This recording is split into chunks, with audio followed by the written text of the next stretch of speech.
Ahí nos dijo la señora que está grabando.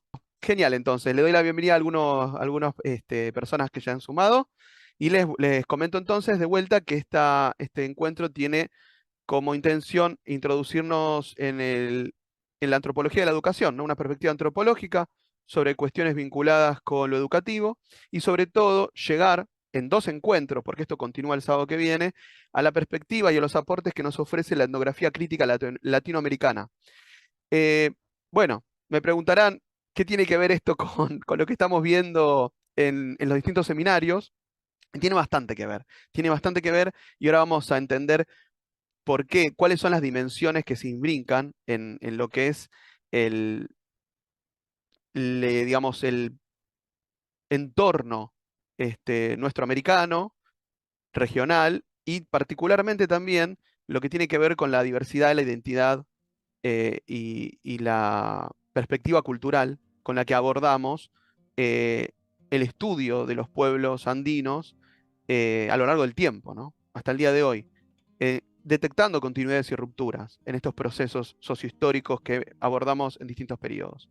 Esto continuará, luego vamos a tener especialistas que nos van a hablar de cuestiones vinculadas con el Estado plurinacional y demás, ¿no? Es una perspectiva que tiene una temporalidad muy amplia y que involucra cuestiones que atraviesan a los sujetos que actualmente habitan en estos territorios, ¿no? Y una de las dimensiones que creo que esto queda más explicitado es en la educativa. Bueno, les había pedido que completaran una actividad, creo que muchos de ustedes pudieron hacerlo. Eran dos preguntitas. eh, Tengo pensado compartir eso ahora. No sé si alguien me quiere comentar algo, preguntar algo. ¿Estamos bien? Vamos a por ello, entonces. Bueno, les voy a mostrar en pantalla lo que fueron los resultados, ¿no? De estas respuestas que ustedes han dado. Quiero hacerlo en pantalla completa, a ver si me deja la compu, para que se vea grande. Lo voy a presentar, ahí está. Y ahora lo voy a compartir.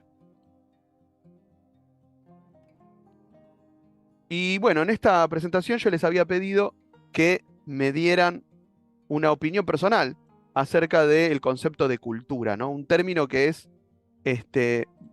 central para la perspectiva antropológica, ha sido una categoría de análisis fundante para la antropología social, y al mismo tiempo es la más difícil de aprender, ¿no? Es muy esquiva la categoría de cultura, es muy polisémica, tiene muchas significaciones diferentes, ha sido utilizada con intencionalidades diferentes y tiene una particular trayectoria en el campo de las ciencias sociales y de la antropología en particular.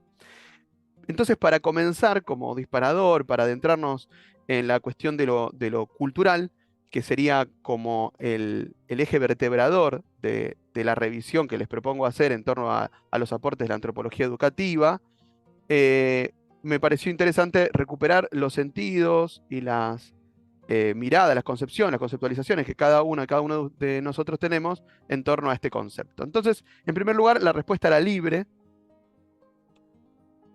y tenía como sentido explorar qué cosas aparecían, ¿no? Acerca de cultura. Y bueno, y estas son las cosas que aparecieron, ¿no? Como pueden ver, en esta nube de palabras se repite muchísimo la cuestión de la identidad, por ejemplo, ¿no? Eso sale en primer plano, la idea de identidad asociada al concepto de cultura.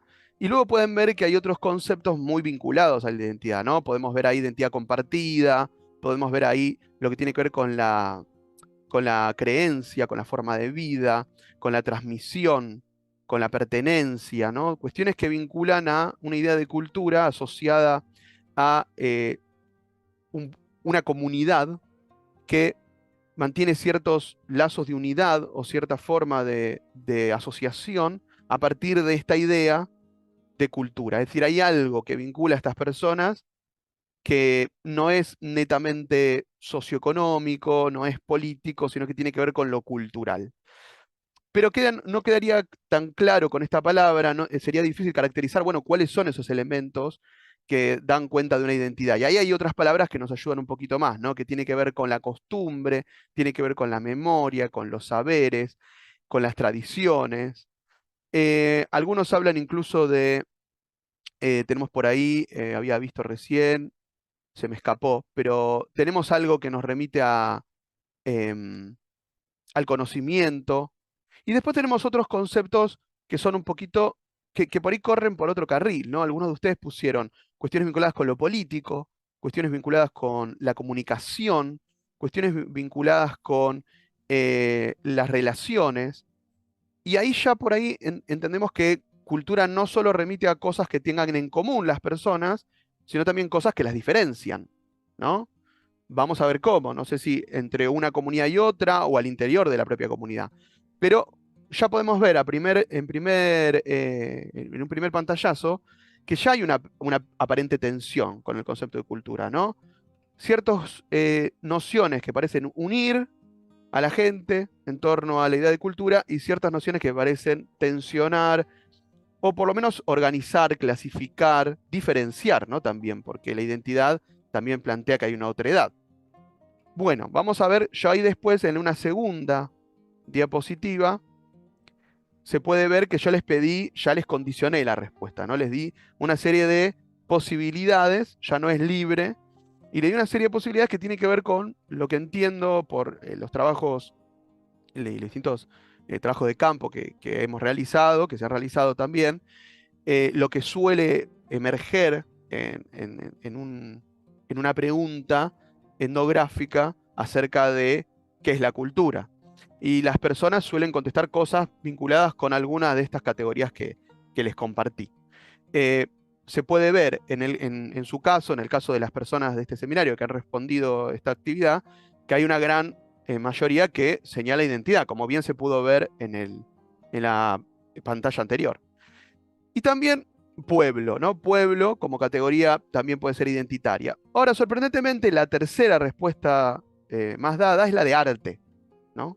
Y ahí hay otra noción de cultura totalmente diferente, que tiene que ver con la expresión de una sensibilidad estética, que tiene que ver eso que solemos conocer hoy en día como las expresiones culturales, que está más vinculado a lo artístico, está más vinculado a las artes plásticas, está más vinculado a la literatura, está más vinculado a la cuestión de la expresión que tiene un contenido obviamente simbólico, pero también estético, y que ahí ya nos encamina por otra tradición semántica, otra línea de interpretación del concepto de cultura.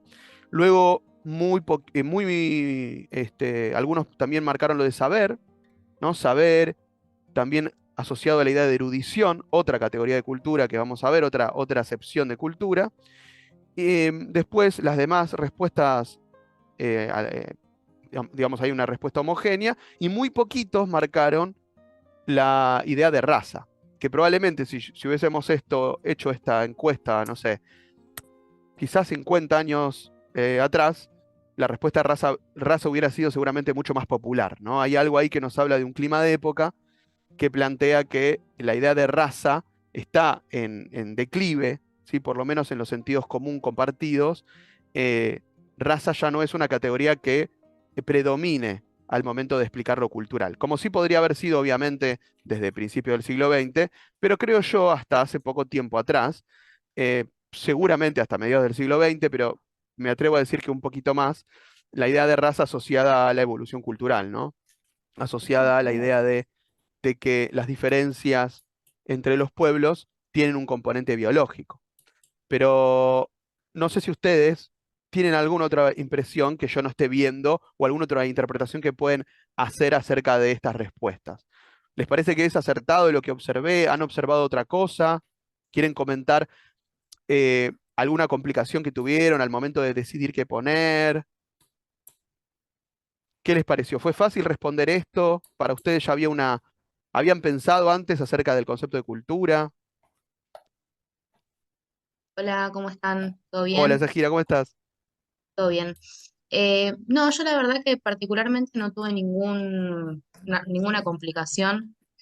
Más que nada me parece también porque como el concepto de cultura lo vemos bastante seguido, por lo menos no sé, en el primer año del Joaquín, en arqueología y historia, se dio ese debate, en cuestiones antropológicas también.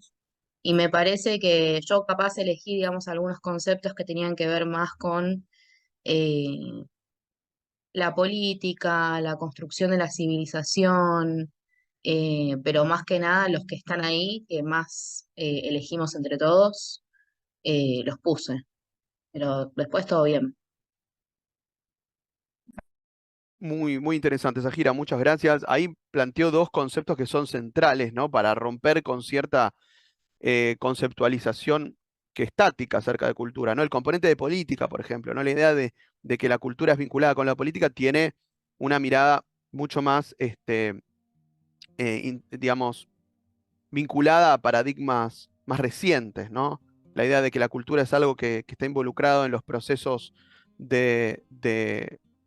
a partir de los cuales los distintos actores se desenvuelven en los escenarios políticos, en las relaciones de poder, digamos, y en el conflicto, como vamos a ver, es algo mucho más reciente, tiene que ver con una perspectiva crítica, pero sí el concepto de civilización, ¿no? El concepto de civilización es algo más que tiene más vieja data y que se ha resignificado mucho a lo largo del tiempo. Ahora lo vamos a ver, así que muy interesante tu aporte, Sajira, muchas gracias. ¿Alguien tuvo alguna complicación o otra duda, algún debate le surgió? ¿O están de acuerdo con la respuesta de sus compañeros? ¿Alguien le sorprendió algo de lo que vemos acá? O en la primera placa también puede ser.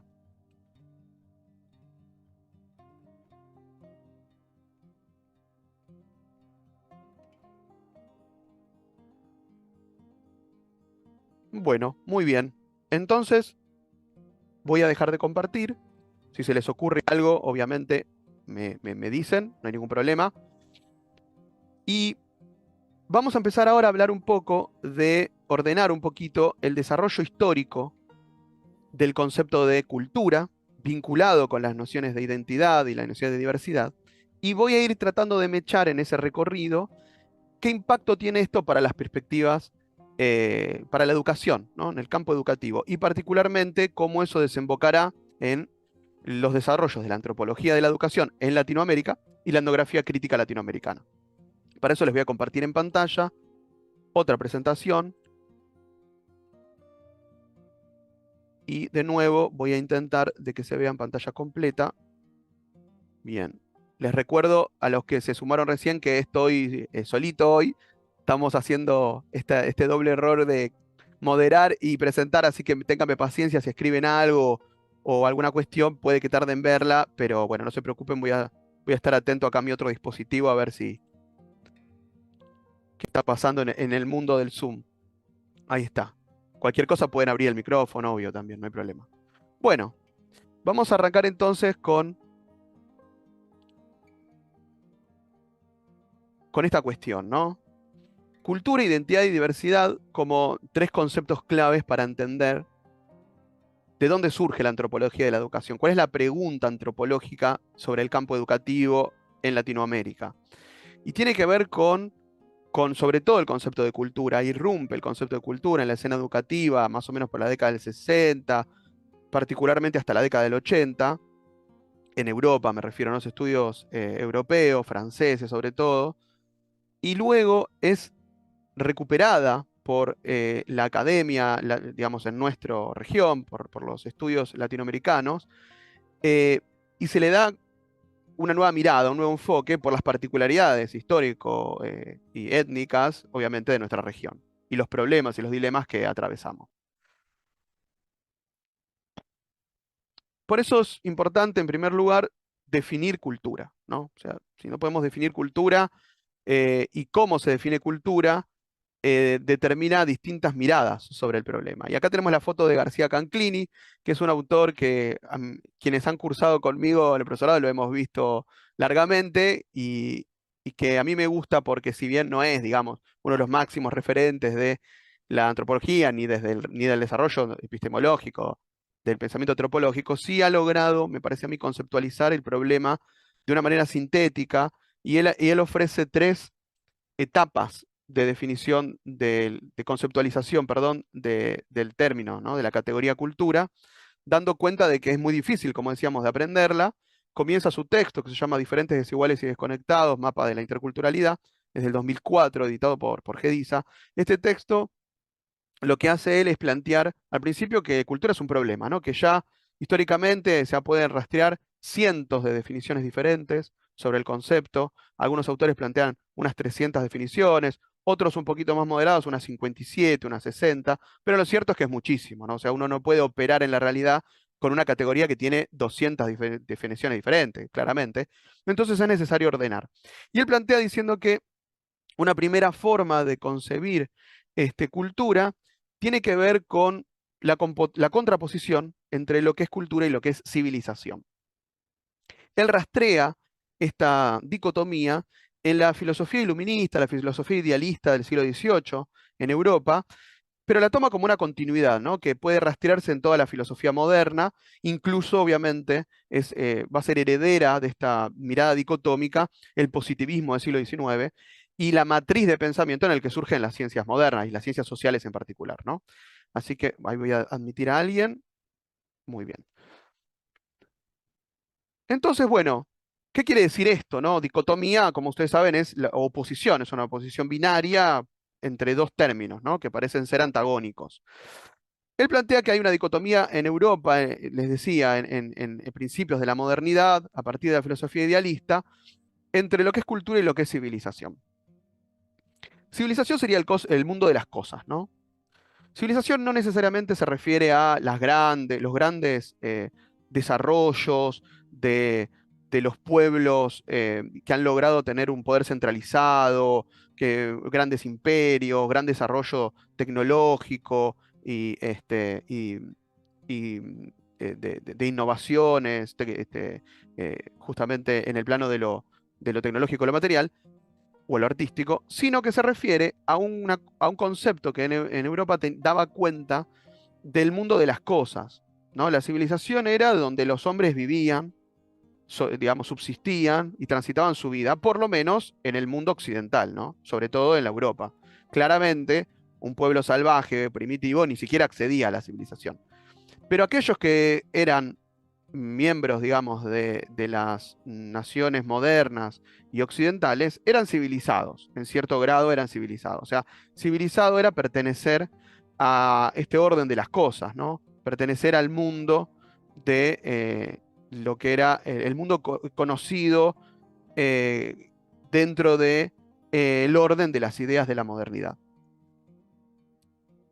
Por ejemplo, ahora vamos a ver el ejemplo con la cantera de piedra que marca incluso el propio autor en el texto. En cambio, cultura era un civilizado, un miembro de la civilización, que a su vez accedía a un plano más elevado, a un plano más espiritual, a un plano más vinculado con aquellos aspectos que eran restringidos a un grupo más reducido de personas, que tenían que ver con el acceso al arte, que tenía que ver con el acceso a la sabiduría, a la erudición, que tenía que ver con el acceso al gusto estético, y eso sí, ya se alejaba de lo mundano, de lo concreto, de lo material, y pasaba al plano de lo elevado, de lo espiritual, de lo mental, ¿no? En esta dualidad cuerpo-mente que va a imperar en toda la modernidad.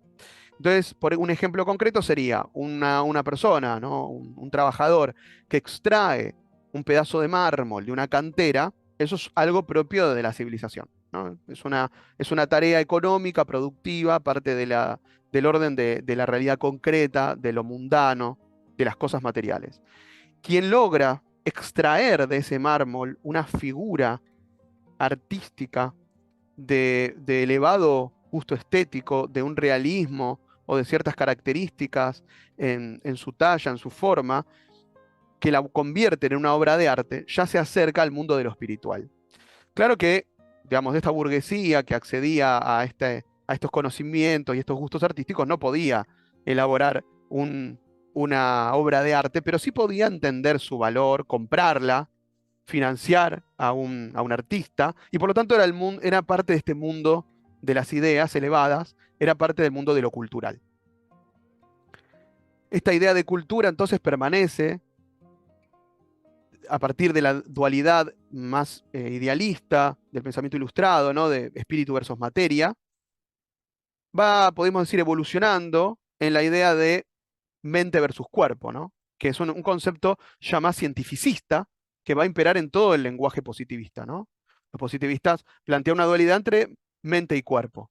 O sea, hay cosas de la objetivas, empíricas, que pueden ser observadas en la realidad, y luego hay algo de lo que tiene que ver con el desarrollo intelectual de las personas. Entonces, hay miembros de la sociedad, hay pueblos más cercanos al desarrollo de lo intelectual y pueblos que se han quedado en el desarrollo de lo concreto, de lo material, de lo más vinculado a lo corpóreo, ¿no? Es una mirada, obviamente, evolucionista y también una mirada etnocéntrica, ¿no? Donde rápidamente, desde fines del siglo XIX y principios del XX, distintos filósofos y los primeros antropólogos también van a dedicarse ya en un mundo conocido, ¿no? Un mundo donde el colonialismo de Europa ha permitido tener un conocimiento casi total del planeta.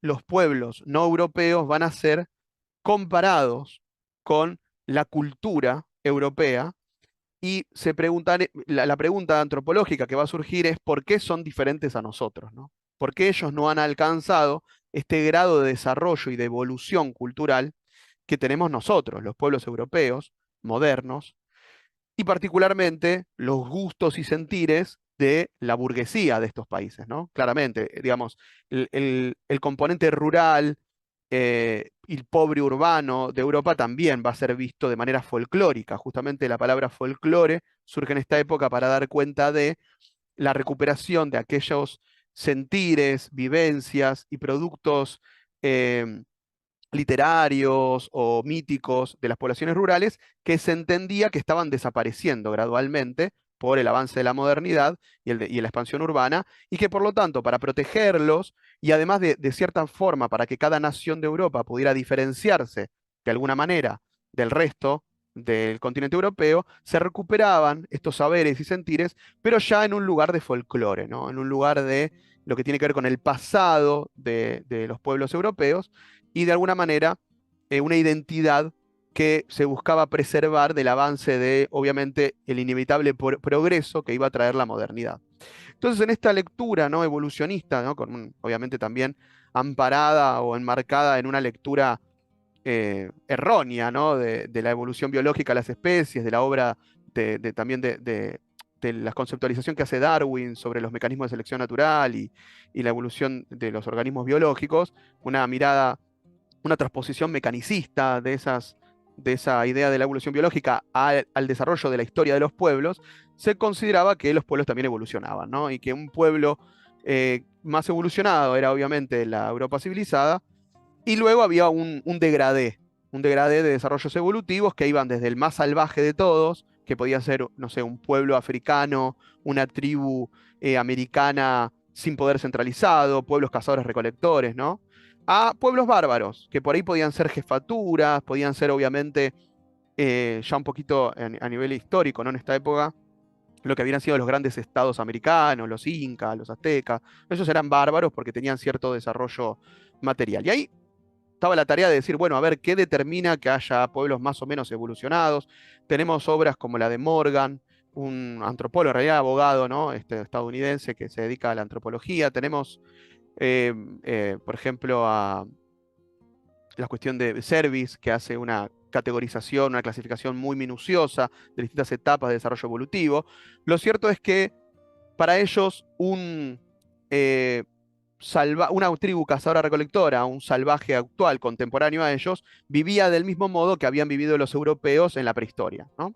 O, por ejemplo, una jefatura como por ejemplo los pueblos en ese momento de Norteamérica, ¿no? Los pueblos nativoamericanos de Norteamérica, vivían de un modo similar a como habían vivido los bárbaros europeos en la Edad Media, por ejemplo, ¿no? O antes incluso, en realidad, en la antigüedad, ¿no? En la antigua Grecia y antigua Roma. Para ellos hay una frase de Marc Augé, ¿no? Un antropólogo francés muy conocido que falleció este año, hace poquito, hace pocos días. Él decía una frase que me parece muy interesante: los antropólogos europeos pensaban, o sea, estaban viajando en el espacio y pensaban que estaban viajando en el tiempo, ¿no? Y de esa manera ellos plantearon la idea de cultura como algo vinculado netamente a ser europeo, civilizado y moderno, ¿no? Entonces, básicamente, es una definición de cultura que ha continuado, que se ha trasladado a la actualidad, que permite determinar que aparentemente hay personas que acceden a la cultura, sea lo que cultura, lo que fuera, ¿no? Y hay personas que no. O sea, hay personas cultas y hay personas incultas. Es decir, la propiedad de lo cultural no es accesible, no es universal. no es universal. No todos acceden a la cultura según esta definición. Ahora, interesante es pensar si hoy en día sigue imperando alguna noción similar a esta idea de cultura accesible a unos pocos. Sí, Jesús, te doy la palabra.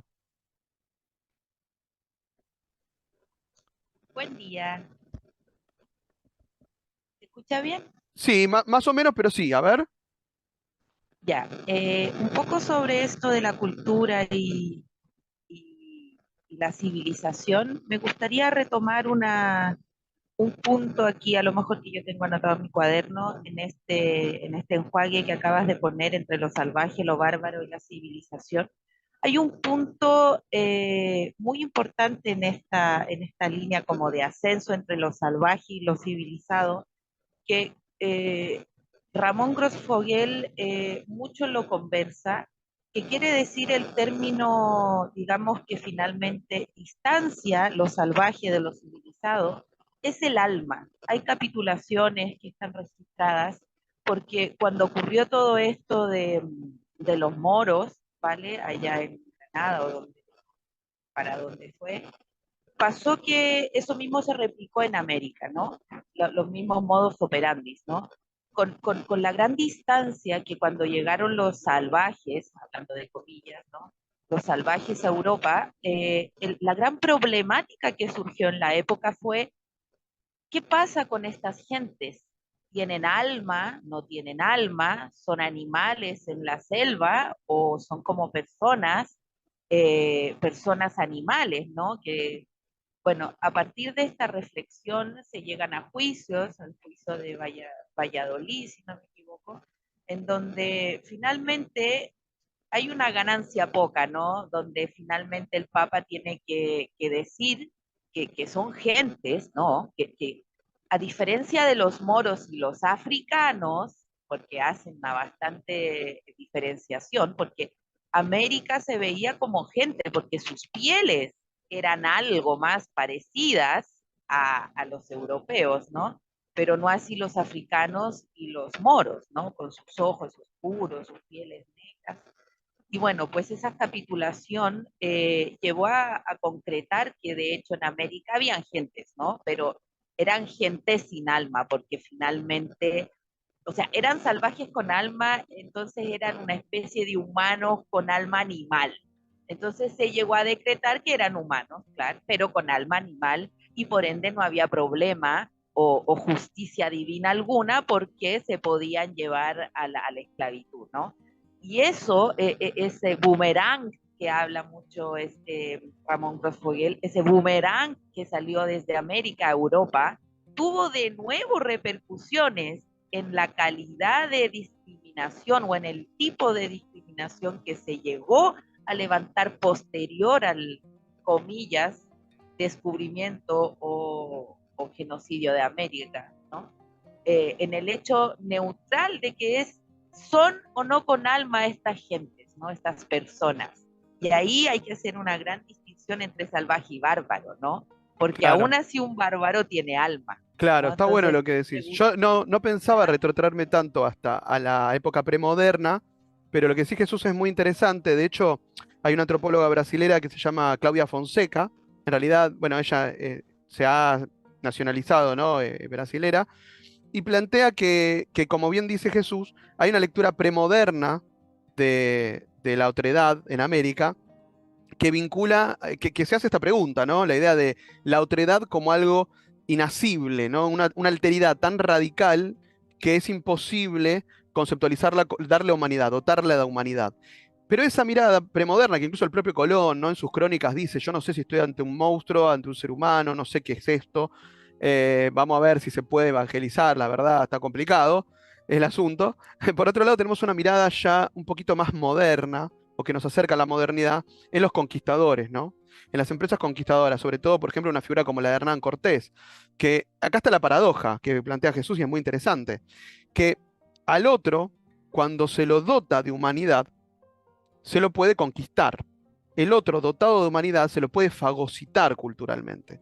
Si vos sos, si yo reconozco que vos tenés humanidad, es decir, que vos te medís por los mismos parámetros universales que otros pueblos humanos, es posible, entonces, llevarte en el tren de la evolución cultural, darte un empujoncito, hacerte evolucionar como evolucionamos nosotros culturalmente, dirá el positivismo, y un poquito antes, no con esos términos, pero sí con la idea de evangelización, por ejemplo, ¿no? Te puedo introducir en mi cosmogonía, te puedo introducir en el orden cósmico al que yo pertenezco, porque es un problema de creencia en todo caso, o para los positivistas un problema de evolución.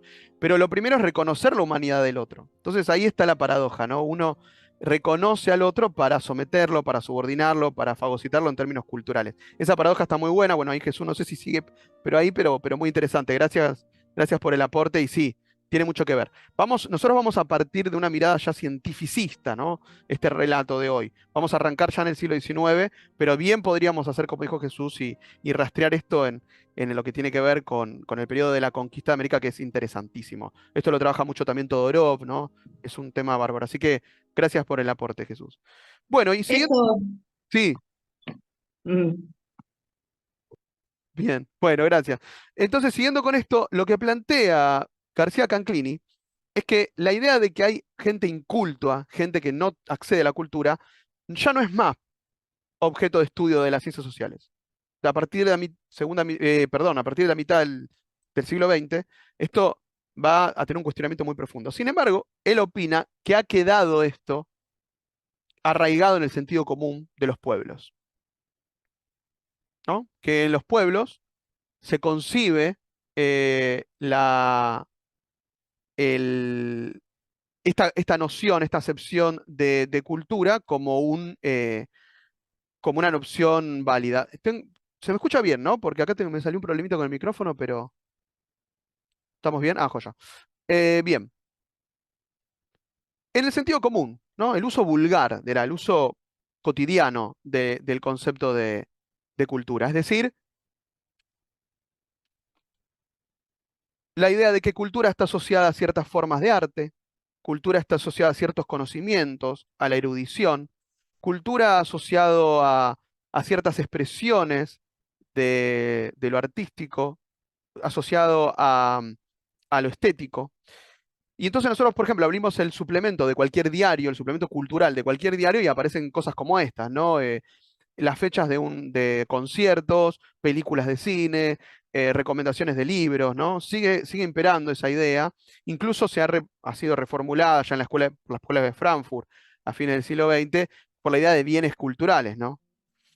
Pero incluso con esa reformulación, incluso planteando que, digamos, la cultura como algo que, digamos, no es accesible, digamos, la cultura como bien cultural y como producto del mercado y con estas tensiones y desigualdades, incluso permanece en el fondo, ¿no? Como sustrato, una idea de que cultura está asociada a ciertas cosas del mundo, ciertas cosas a las que no todos acceden, o no acceden de la misma manera, por lo menos. Y hay frases, ¿no? Frases que por ahí, no sé si ustedes han escuchado, dicho o visto decir, cosas como, por ejemplo, esta es una persona muy culta porque habla un montón de idiomas, o mirá qué culta que es, mirá todo lo que sabe de historia, o lo que sea. O en el ámbito educativo, aproximándonos un poquito más a la dimensión que me interesa explorar, la idea, frase yo escucho mucho en los salones en la sala de docentes, ¿no? Cuando uno está esperando por ahí el cambio de hora o se reúne con sus colegas, ¿no? A planificar o a charlar un poquito. Muchas frases de este tipo, ¿no? Los pibes de hoy no entienden nada de actualidad, no entienden nada de historia, les falta cultura general, ¿no? Tenía colegas que pensaban que la historia, por ejemplo, el objetivo de la enseñanza de la historia era darle a los estudiantes cultura general, ¿no? Que sepan un poquito de historia, un poquito de geografía, un poquito de filosofía, cultura general como para ser ciudadanos de bien, digamos, o tener los conocimientos necesarios para insertarse en esta comunidad.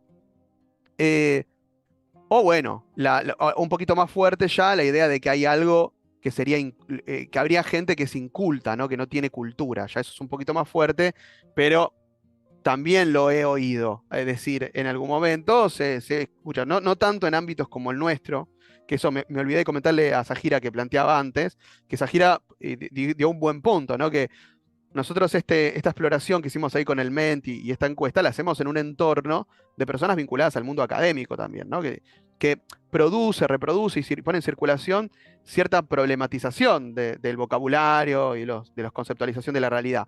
Pero, digamos, la población, digamos, la sociedad tiene otras fuentes, digamos, de donde disputan estos sentidos, y yo no sé si la academia es el sentido hegemónico, ¿no? En la opinión pública.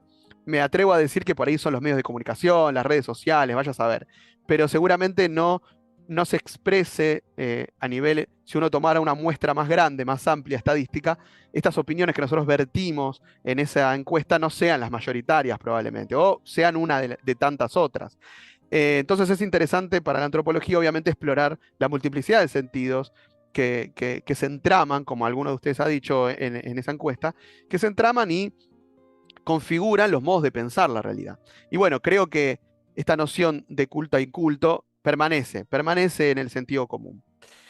Bueno, ¿cuáles fueron las implicancias pedagógicas o las implicancias para la educación de pensar la cultura de este modo? Bueno, la educación moderna, ¿no? La educación moderna, la educación decimonónica, el dispositivo moderno de educación, como lo llaman los historiadores de la educación, nace de esta idea de cultura, nace de la idea de que hay que homogeneizar la forma de pensar y de vivir de los pueblos del mundo para adecuarlos, para acercarlos a las necesidades de la modernidad, de las necesidades del capitalismo en expansión, de la vida urbana, de las eh, de una forma de pensar y de conceptualizar la realidad propia de los tiempos y de las exigencias del mercado. Y regulados por un nuevo dispositivo de organización social, que es el Estado moderno, ¿no? Y el Estado moderno habla un lenguaje jurídico, un lenguaje político, que es universal, o que se pretende universal, ¿no? Basado en el derecho positivo, que fue creado, obviamente, en el mundo occidental. Entonces, esto determina, como dicen algunos historiadores de la educación, por ejemplo, bueno, yo tomo algunos conceptos acá de Pinot, de Inés Dussel, pero hay otros muchísimos autores que trabajan esto, de la educación moderna como dispositivo de control. El propio Foucault, ¿no? Trabaja la cuestión de la escuela como dispositivo de control, de biopoder. No me voy a adentrar en eso, pero está claro que hay un consenso en el mundo académico de que la escuela no es ingenua, no es solamente para que los niños y las niñas aprendan cosas nuevas, sino que también lo que, digamos, la teoría de la reproducción social va a llamar una imposición cultural también, ¿no? La violencia simbólica, es decir, tomo niños de diversos orígenes, con distintos eh, eh, procesos de simbolización, identidades, pautas de vida familiares, y los normalizo, ¿no? De ahí viene el concepto incluso en Argentina de las escuelas normales, ¿no? Que formaban a las señoritas, a las maestras normales, que, digamos, la educación popular, la educación sarmientina, plantea como modo de normalizar y homogeneizar los dispositivos escolares y también de esa manera eh, formatear las mentes, los cuerpos y los hábitos de el nuevo ciudadano, el ciudadano argentino que estaba formándose al calor del desarrollo del proceso de organización del Estado Nacional. Entonces, bueno, ahí tenemos una tensión importante que también hay que rescatar, que la plantean de vuelta muchos historiadores. Yo retomo a Heller, por ejemplo, pero hay muchos que lo plantean, que es la idea de que acá hay una tensión entre dos objetivos que tiene la escuela moderna, ¿no? Por un lado, formar trabajadores, básicamente, ¿no? O sea, un gaucho que no se quiere conchavar y que anda deambulando por la pampa húmeda no me sirve como trabajador fabril, ¿no? Un inmigrante europeo, en teoría, debería hacerlo. Sin embargo, ese inmigrante europeo llega con ideas diversas.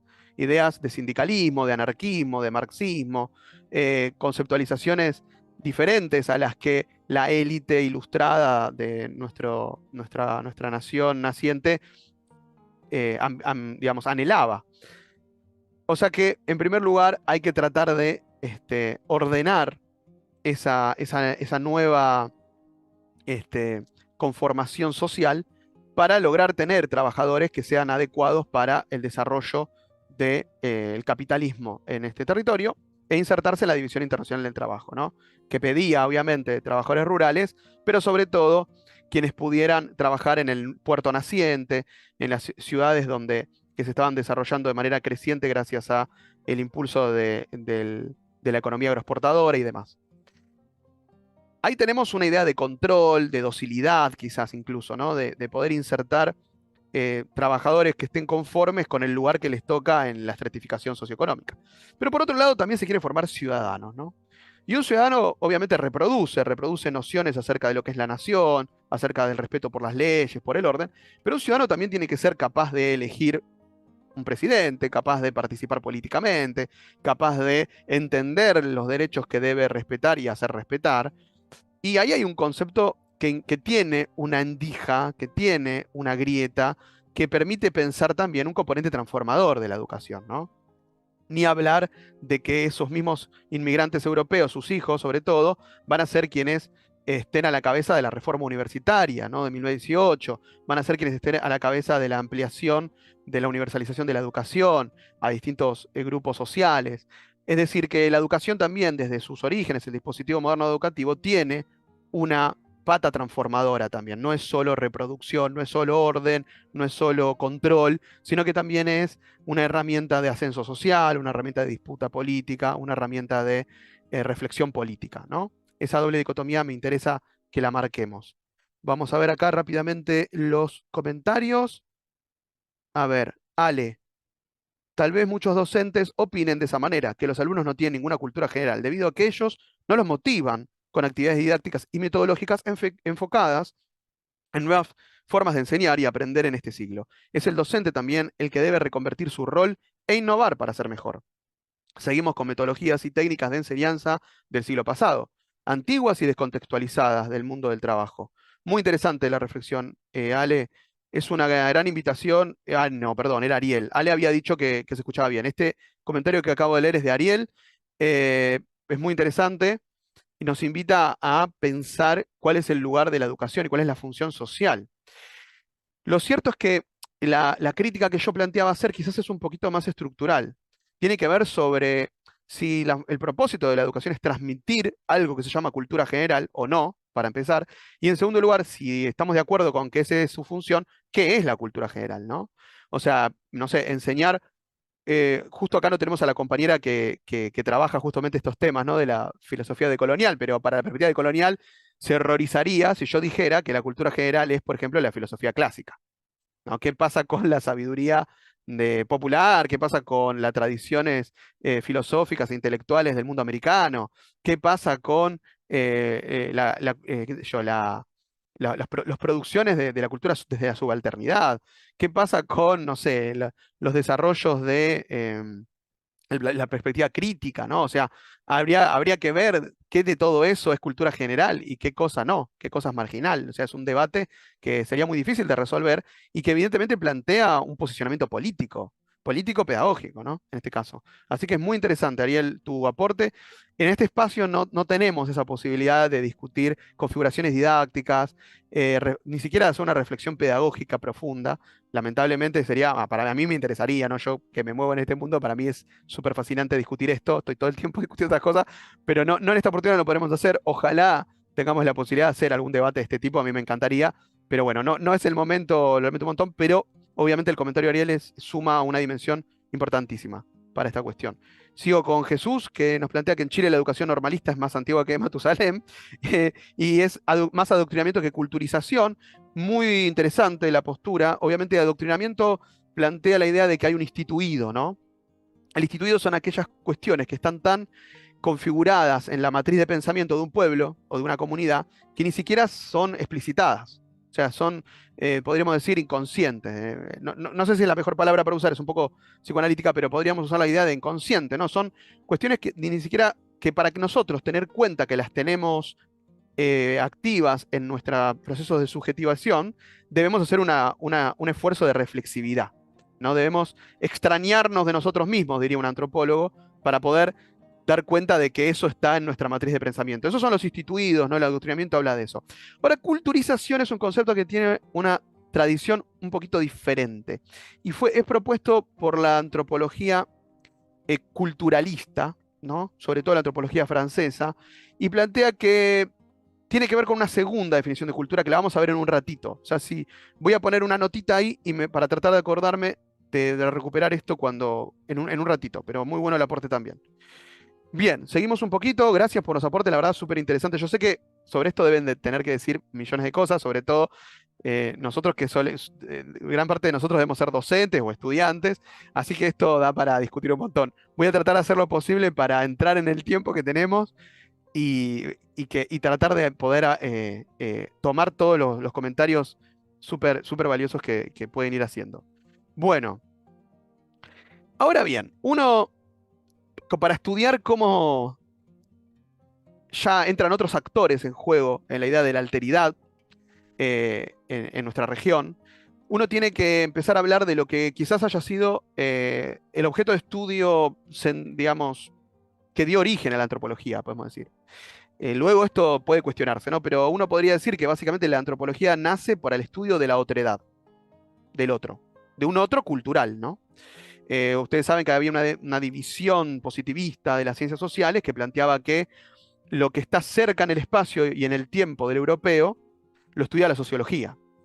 Lo que está cerca en el espacio pero lejos en el tiempo lo estudia la historia. Lo que está lejos en el tiempo y el espacio lo estudia la arqueología. Y lo que estaba lejos en el espacio pero cerca en el tiempo lo estudiaba la antropología. Es decir, los pueblos exóticos que existían en esa época en el mundo moderno, ¿no? En el siglo XIX, principio del siglo XX. O sea que la antropología se le había dado esa tarea. Lógicamente, hoy es mucho más complejo el campo de estudio de la antropología, pero en esa época la tarea era estudiar a los pueblos exóticos no occidentales. Y en el caso de los estados nacionales americanos, a diferencia de la empresa colonialista que intentaba colonizar, valga la redundancia, pueblos asiáticos y africanos, en los estados-naciones ilustrados, criollos de la América independiente, buscaban, o sea, la otredad que les preocupaba, la alteridad por la cual, que era un problema para ellos, era la alteridad indígena, el sustrato originario. Esa era la alteridad americana, ¿no? Obviamente, como planteó Jesús con mucha claridad, hay un componente claramente africano de la población esclava, eso es indudable, y posteriormente va a haber un componente inmigratorio, pero uno no puede desconocer que, digamos, las raíces de la existencia incluso de las naciones americanas es una raíz que se plantea en tensión con el sustrato indígena. O sea, el sustrato indígena es esencial a la matriz americana, más que cualquier otro, ¿no? Esto puede ser discutido también, obviamente, ¿no? Los estudios hoy en día de la tradición afro me podrían plantear que depende de la región y tendrían razón. Pero bueno, uno necesita hacer un recorte porque si no es muy difícil de aprender la realidad. Y por otro lado, creo yo que la alteridad indígena se acerca mucho más a las temáticas que atravesamos en el seminario, ¿no? Por eso he elegido hacer este recorte.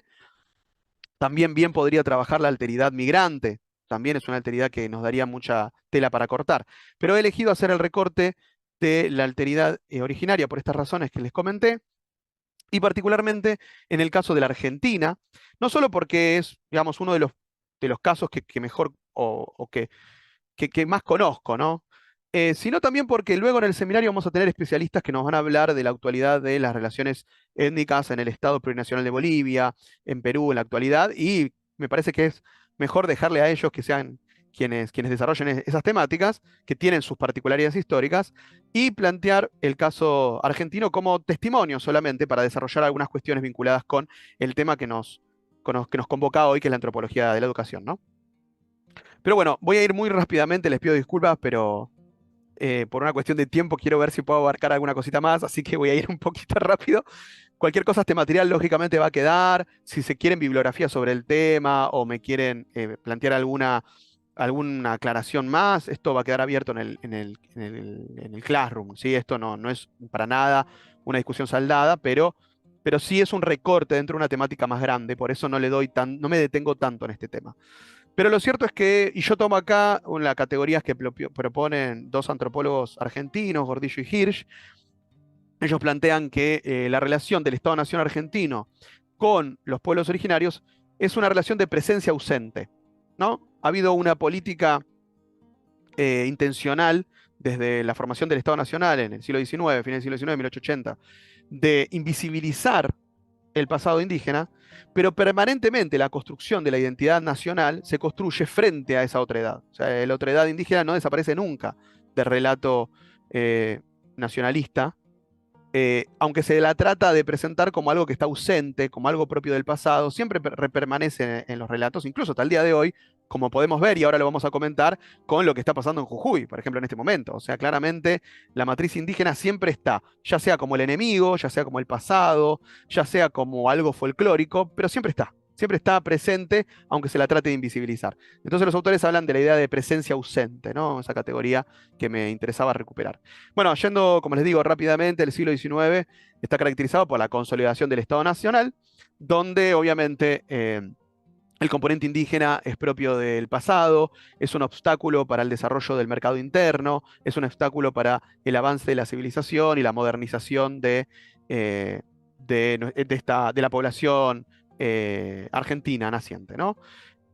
Por lo tanto, hay una campaña para erradicarlos físicamente, ¿no? Es lo que algunos autores incluso categorizarían como un genocidio. La campaña más famosa es la de la conquista del desierto de Roca, poquito tiempo antes de ser presidente, como ministro de, de guerra de Nicolás Avellaneda.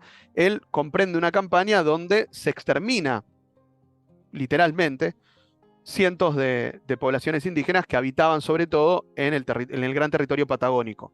¿Para qué? Bueno, para insertar esas tierras en el mercado, ¿no? Para lograr que esas tierras sean lo que entendemos como la acumulación originaria para desarrollar una política de exportación de materias primas, ¿no? Y insertarse en la División Internacional del Trabajo de ese modo, ¿no? Como proveedor de materias primas. Dándole esas tierras conquistadas a las familias de terratenientes, las familias patricias que colaboraron militar o ideológicamente con la conquista del desierto. Hubo una conquista paralela en el norte, que no se menciona mucho, pero también, ¿no? En el Gran Chaco, para pacificar, como decían en esa época, a esos pueblos y también tomar esas tierras como parte del entramado productivo nacional. Bueno, lo indígena, y saco una cita textual de esta obra, de La presencia ausente de Godoy Hirsch, lo indígena se transformó en una suerte de ausencia, que no dejó de estar presente en las subjetividades nacionales en múltiples niveles. En este momento, como el pasado, como una rémora, pero también como un componente que de alguna manera se intentó preservar. Cierta parte de la élite intentó preservar, lo digo en el sentido literal de la palabra, ¿no? Preservar a los indígenas.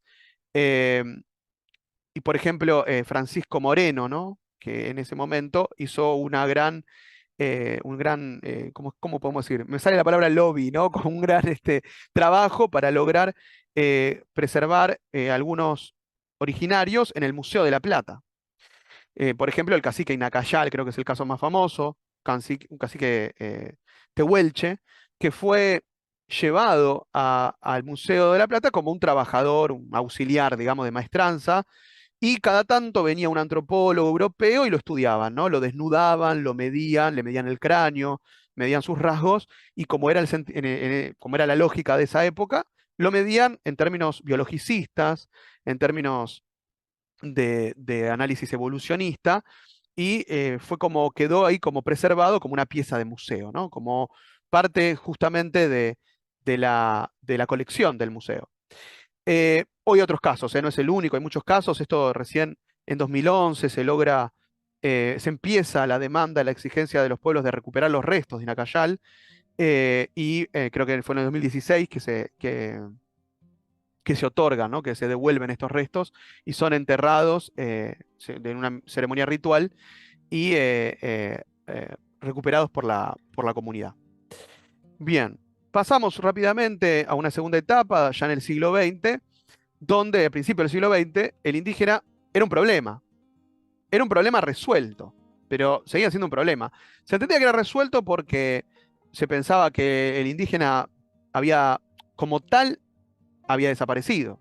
Ahora, ¿qué teníamos? Y teníamos alguna reducción indígena, segregada, separada de la nación, y teníamos mestizos, trabajadores pobres, rurales, urbanos, pero indígenas ya no había en Argentina.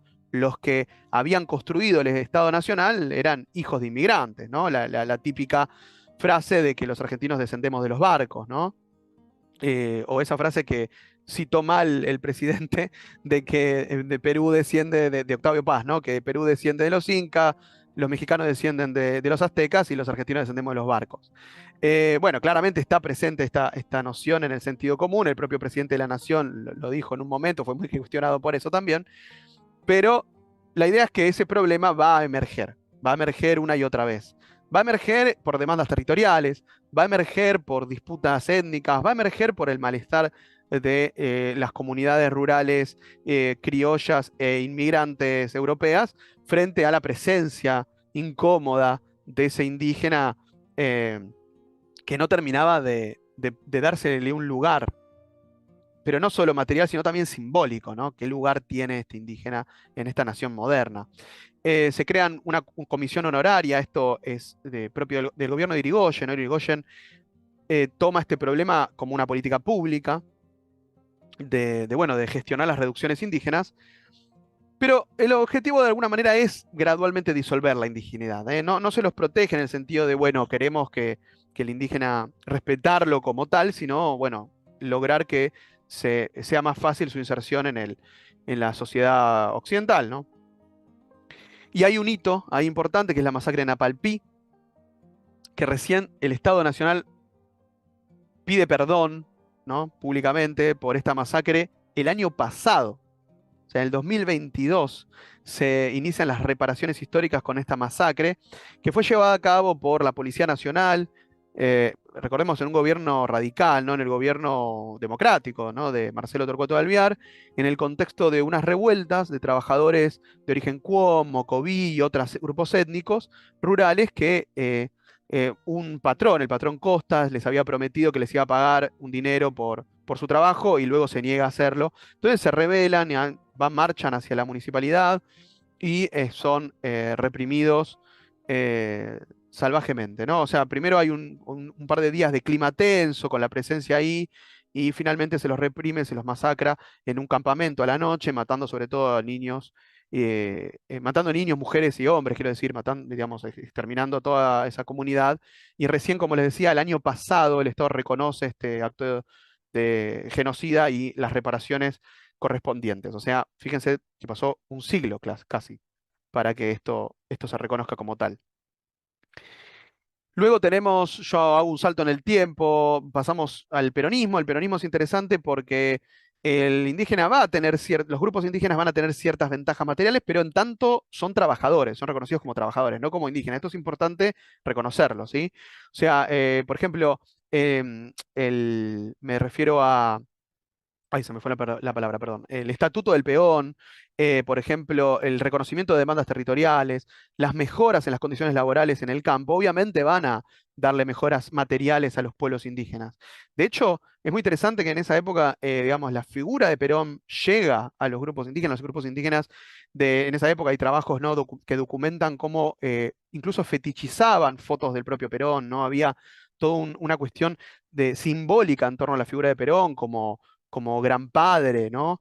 Y muchos grupos, sobre todo en el noroeste argentino, que las políticas de Perón le permitieron a los trabajadores rurales enfrentarse a tratos muy desiguales y muy injustos, para ellos tomó una importancia, ciertamente. Pero también la idea de que faltaba, ¿no? Faltaba reconocimiento, faltaba involucramiento, hace que los distintos pueblos del noroeste hagan el famoso Malón de la Paz, que se dirige hacia la ciudad de Buenos Aires para hablar con el propio Perón, ¿no? Y plantearle estas demandas, plantearle estos problemas en tanto indígenas, no en tanto trabajadores. Perón los recibe, ustedes saben, la historia la deben conocer, los aloja en el hotel de inmigrantes, lo que bueno también es un dato de color, ¿no? Llamativo, ¿no? La cuestión de la conceptualización de estas personas, pero bueno, los aloja en el hotel de inmigrantes, los recibe, come con ellos, escucha sus demandas y luego los sube a un tren y los depositan en Tucumán, ¿no? Y tipo, bueno, arréglensela, lleguen de vuelta de donde vinieron, y no sucede mucho más que eso, ¿no? Entonces ahí hay como una contradicción. Se reconoce a los indígenas, pero en tanto cabecita negra, en tanto trabajadores, en tanto pueblo no en tanto indígenas. Eso es importante dar cuenta. Hay otra masacre durante el gobierno de Perón, en el año 1947, en la masacre de Pilagá o Rincón Bomba, que también de vuelta son poblaciones del noreste argentino, muy empobrecidas, que, digamos, se dirigen hacia la localidad de Pilagá para tratar de pedir alguna ayuda al Estado. El Estado los deja acampar ahí, no, digamos, trata de escuchar sus demandas, pero la población se pone incómoda, ¿no? Empiezan a correr, a circular rumores de que estos tipos iban a atacar a la población, a esta ciudad, iban a, estaban pensando en hacer una especie de malón, y esa tensión empieza a subir hasta que aparece un niño muerto, y bueno, la comunidad obviamente reacciona ante este hecho, ingresando, digamos, de bueno, violentamente en esta población y es reprimida también, ¿no? Y masacrada. Luego, bueno, esto genera obviamente una polémica en la opinión pública, se discute en el Congreso y demás, pero lo cierto es que nunca se ha reconocido políticamente este acontecimiento, ¿no? Pero es también otro hito que marca la relación problemática entre el Estado y los pueblos originarios de nuestro país. Hago un salto gigantesco hacia la última dictadura cívico-militar, donde ahí vuelve con toda fuerza el relato más etnocéntrico y racista de fines del siglo XIX, donde de vuelta, ¿no? Se empieza a hablar de indio, se empieza a hablar de vuelta de que es un obstáculo para el desarrollo y el progreso nacional, y se compara a las poblaciones indígenas con los subversivos, ¿no? De vuelta ahí empezamos a ver esta reconceptualización del indígena como problema, ¿no? Hoy la volvemos a escuchar, ¿no? Cuando se habla de los mapuches como terroristas, por ejemplo, ¿no? Hay una resignificación de los conceptos que se utilizan, de los apelativos utilizados para definir a los pueblos originarios, pero siempre es una figura problemática, ¿no?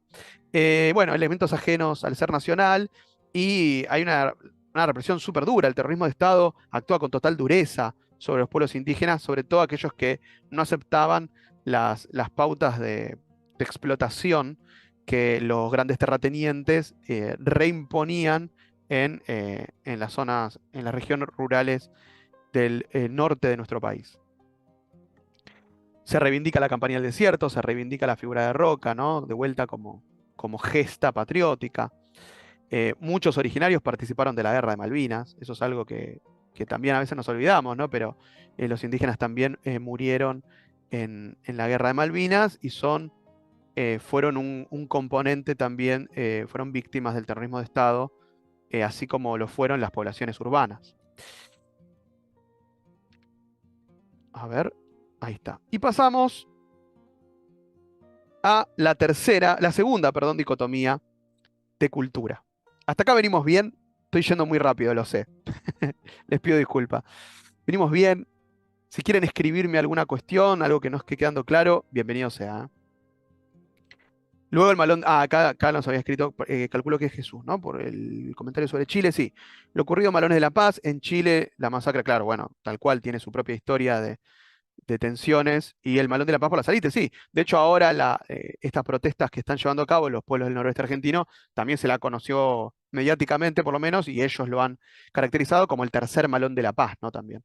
O sea que, digamos, la idea del Malón de la Paz deja sentado esta resignificación que los pueblos originarios hacen sobre el fantasma del malón, ¿no? La idea del temor del blanco, de la posición guaira, podríamos decir, del ataque, de la irrupción violenta del indígena, ¿no? La resignifican, somos un malón, pero de la paz, ¿no? Lo que queremos llevar es un mensaje de paz, un pedido de paz. Es muy interesante cómo juegan, digamos, las resignificaciones que los pueblos originarios hacen son fascinantes. En Mendoza aprobó una ley que declara a los mapuches pueblo originario no argentino. Eso es otro hito reciente. Hay más, hay más. No es el único. Hay legislación. Bueno, el propio Morales, unos años antes, había prohibido el uso de lenguas indígenas en Jujuy.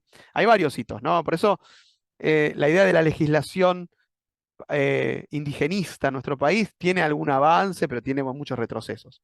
Pero tiene un hito que lo vamos a ver en un ratito, pero es indiscutible, que es el inciso 17, el artículo 57 de la Constitución Nacional, ¿no? Que declara y reconoce la preexistencia de los pueblos originarios. Creo que ese, digamos, es el hito más importante en la cuestión legislativa de la relación del Estado con los pueblos indígenas, porque siento un precedente difícil de discutir, salvo que como Gerardo Morales hagas una constitución express que viole derechos constitucionales, pero bueno, es algo rarísimo y resuelto de nuestra historia muy, muy reciente que hay que ver cómo se desarrolla, pero salvo que hagas eso, que creo que no hay otro antecedente histórico, es muy difícil interpretar ese artículo constitucional que recién es incluido en la reforma constitucional de 1994, ¿no? Bueno, vamos un poquito con la segunda dicotomía. Una segunda dicotomía, y creo que es la que ustedes más en la que ustedes más se asumen, ¿no? En las respuestas que dieron en la encuesta que les mandé la semana pasada, es la que dice, no, bueno, cultura no es lo que tiene solo un grupo de personas por el arte, por la erudición, que los acerca a la cultura europea moderna, sino que cultura es otra cosa, ¿no?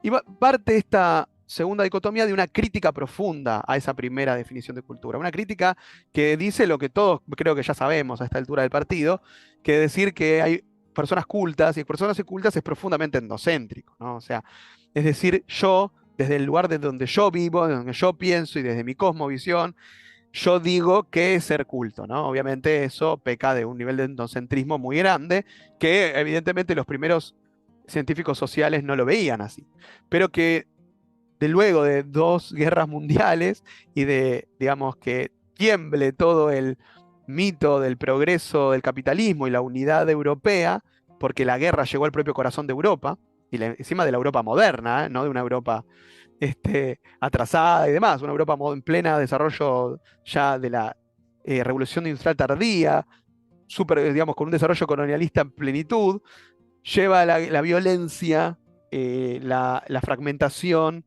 y lo que podemos decir que es propio del atraso al propio corazón de Europa, ¿no? Eso y los pueblos de África y Asia dando cuenta de las consecuencias negativas de del colonialismo, de la pobreza, de la expoliación de recursos, de los movimientos, digamos, de independencia en esos lugares, en esos pueblos, da cuenta de que evidentemente tan avanzada y desarrollada digamos, la civilización europea no era, y que el avance del capitalismo y el avance de la modernidad tiene consecuencias negativas en los propios países europeos, no solo la guerra, sino también la pobreza urbana, ¿no? Las enfermedades, el hacinamiento. Digamos, tenemos el comunismo, además, que viene a interpelar con una lógica también occidental y moderna, propia de la civilización europea, con las mismas claves, digamos, una clave de lectura compatible, viene a interpelar al capitalismo, y claramente todo eso afecta a la antropología, ¿no? Claramente. Y la antropología ahí construye una nueva mirada, que en realidad, bueno, ya venía siendo construida desde el pensamiento romántico, ¿no? Pero se vuelve hegemónica, una mirada que eh, que va a cuestionar el componente etnocéntrico de esa concepción cultural y de autoridad cultural que venía imperando en el mundo occidental hasta ese momento. En principio, veamos, hay dos formas de impugnar la noción evolucionista etnocéntrica de cultura. Una es decir, bueno, a ver, si cultura es el arte, la literatura, el conocimiento, si cultura es eso, bueno, reconozcamos que hay otras producciones culturales que son propios de los sectores subalternos, ¿no? Y acá hay una lectura ya de corte más gramsciano, ya de corte más que tiene que ver con, como les decía, con la escuela de Frankfurt, ¿no? Que es decir, recuperar los productos culturales propios de los sectores subalternos, por un lado, y por otro lado, reconocer que en el acceso a los bienes culturales hay relaciones de desigualdad y de dominación, ¿no? Que no son neutros. Y ahí, por ejemplo, las dos imágenes que tienen a la derecha de la pantalla son dos imágenes que repartía en el año 2010 el Ministerio de Cultura del Perú, cuando estuvimos allí, que era una campaña para promover expresiones artísticas populares, ¿no? Y fíjense, no sé si ven ahí las imágenes, pero pueden ver que, por ejemplo, en la imagen de, del centro de la pantalla se plantea, por ejemplo, em, un teatro histórico, un teatro, em, digamos, donde suelen haber presentaciones muy importantes, ¿no? De ópera, de danza clásica, ¿no? Uno de esos teatros como el Teatro Colón que tenemos aquí en Buenos Aires, ¿no? Que propios, construidos por la élite para poder presentar justamente formas de arte eruditas. eh, Ahí danzando dos personas, una danza popular, ¿no? Dos personas con vestimentas típicas de zonas rurales, de sustrato indígena, danzando una danza popular. Y en lo que podríamos considerar que es una especie acá le llamamos boliche, ¿no? Un lugar, digamos, un boliche, una discoteca popular, donde se escuchan otros tipos de música, música popular, música para bailar y demás. Están danzando, hay dos personas, una pareja de bailarines de danza clásica, ¿no? Es decir, como con el texto la danza no discrimina, como a ver, es tan importante la danza clásica como las danzas populares. En la imagen que tiene hacia su derecha, más o menos en el mismo tenor, se presenta una obra de un museo, una obra de arte, eh, creo que, digamos, debe ser renacentista o una obra de arte eh, clásico, se lo cuelga en una pared de una calle. Y el graffiti en el museo, en una pared de un museo, ¿no? Como dando cuenta de que eh, una revalorización positiva del arte popular. Ahora, la pregunta es si esto resuelve el problema. Terminé con la definición, el componente etnocéntrico y evolucionista al presentarlo de esta manera. Uno podría decir que no, ¿no? No sé qué les parece, pero uno podría decir que no, que la verdad es que no, que uno sigue considerando que la cultura es esto, para empezar, ¿no? La cultura es el arte, la cultura es la literatura, la cultura es la danza.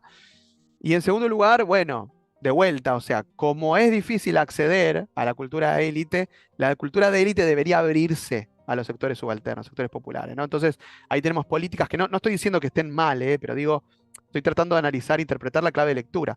Pero hay políticas como, por ejemplo, en Buenos Aires, el Teatro Colón, que les mencionaba, abre sus puertas gratuitamente un día a la semana, ¿no? O invita a los chicos de escuelas del conurbano bonaerense o de otras partes del país a que vengan a visitarlo. Como diciendo, bueno, acá, digamos, esto que es parte de la cultura erudita, ¿no? Da lugar a que los sectores populares también la consuman, en términos mercantilistas, ¿no? O acceder a los bienes culturales, ¿no? Esto de políticas como, por ejemplo, que haya orquestas en los colegios públicos y demás.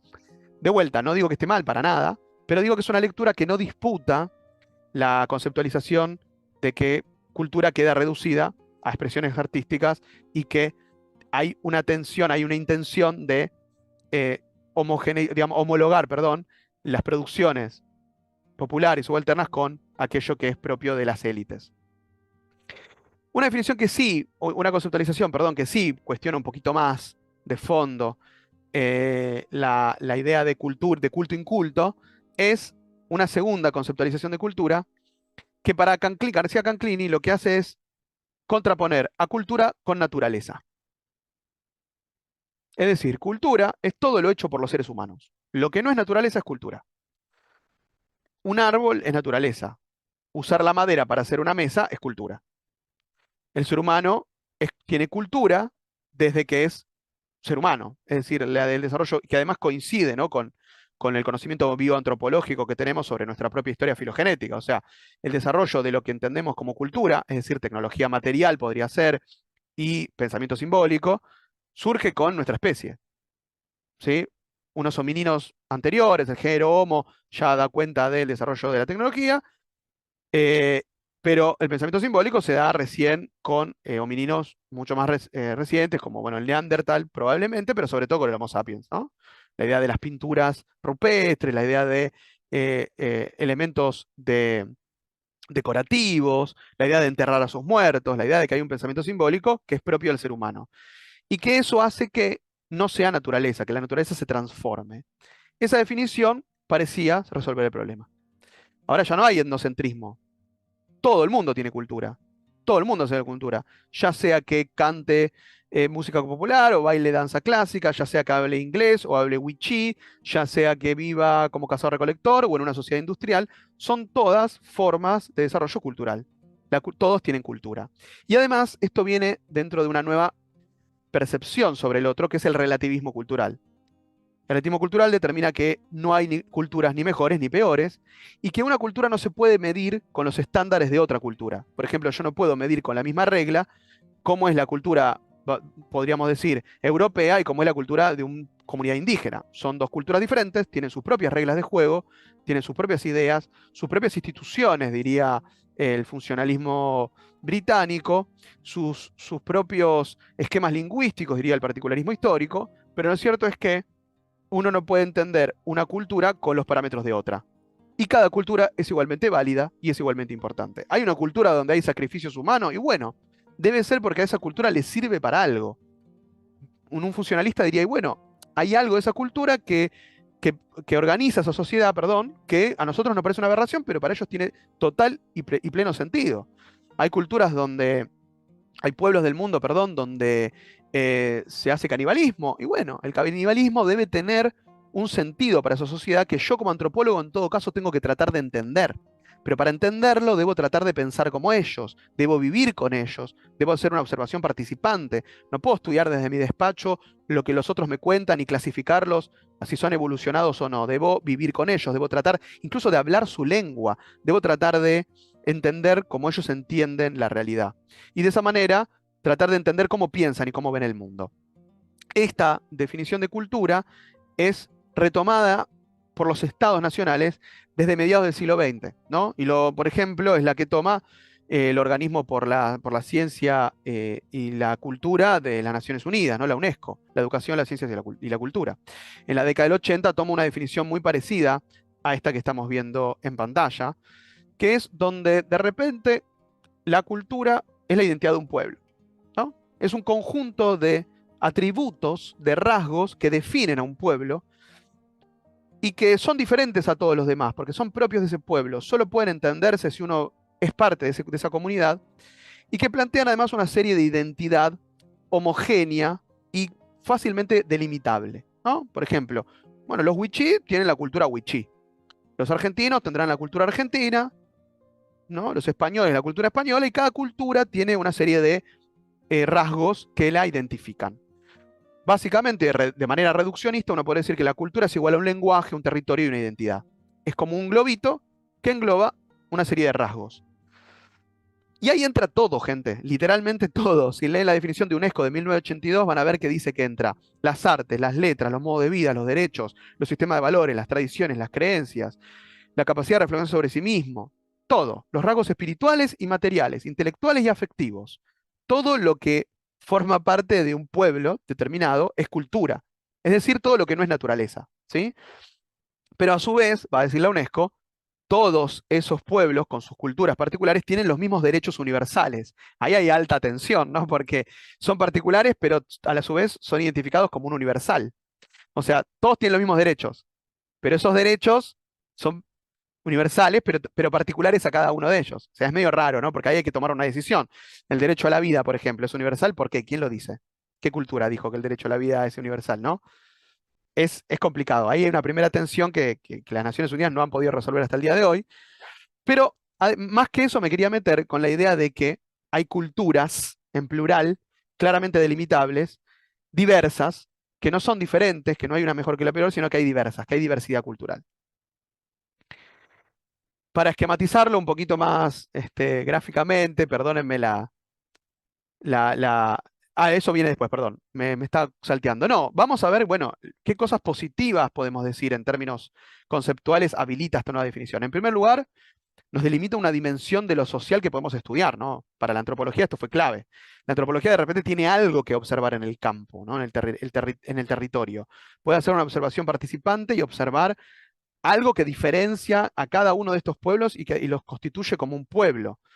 Esto que es lo cultural, esto que para un Malinowski eran las identidades, eran eran las identidades, perdón, eran las instituciones, eran las formas de vida, eran las prácticas sociales, para un Boas eran los modos de ver, los modos de decir, para antropólogos más cercanos a nuestro tiempo, tiene que ver con poder ir a una comunidad indígena y entender su cosmovisión, su forma de vida, su forma de pensar, y cómo se diferencia eso de el pensamiento globalizado que manejamos en el mundo occidental.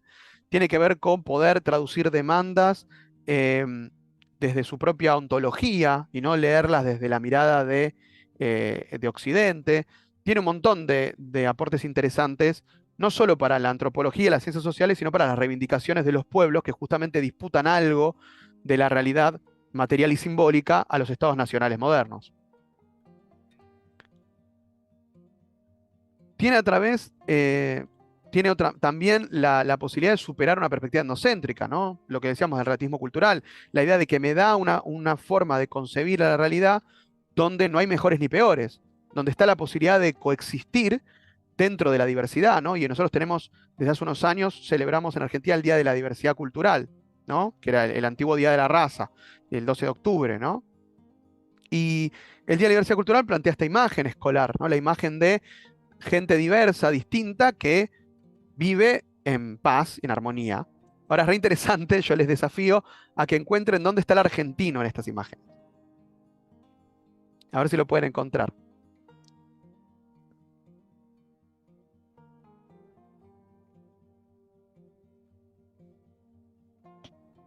Está el argentino, ¿eh? Les juro que De está. Boca.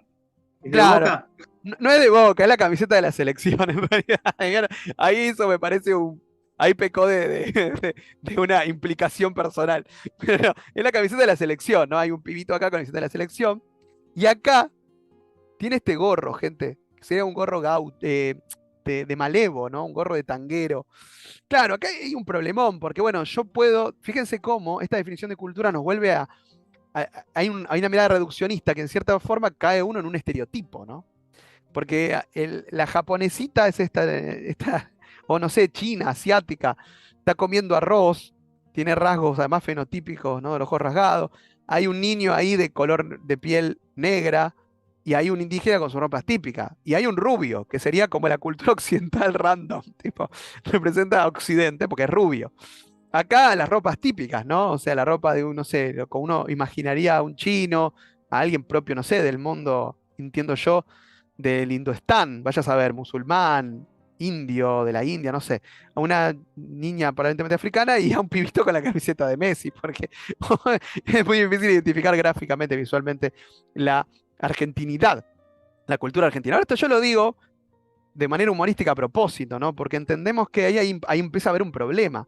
¿Cómo reducir la complejidad de un pueblo a una cultura? Es dificilísimo. Uno podría hacer un ejercicio que yo con la cátedra lo suelo hacer con los estudiantes, que es, a ver, imaginemos que es la cultura argentina, y algunos me empiezan a decir el asado, el mate, el dulce de leche, yo qué sé, Messi, el fútbol.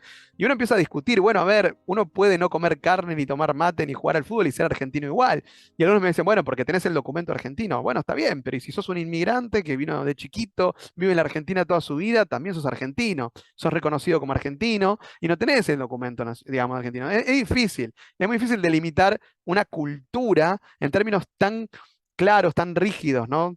Tan fácilmente visibles. Es muy difícil, pero esta definición de cultura, que empezó a ser aplicada a pequeñas comunidades reducidas, generó el mito de que todos al interior de una cultura son homogéneos, ¿no? Y claro, cuando son, no sé, 20 tipos, es fácil decir que más o menos piensan igual.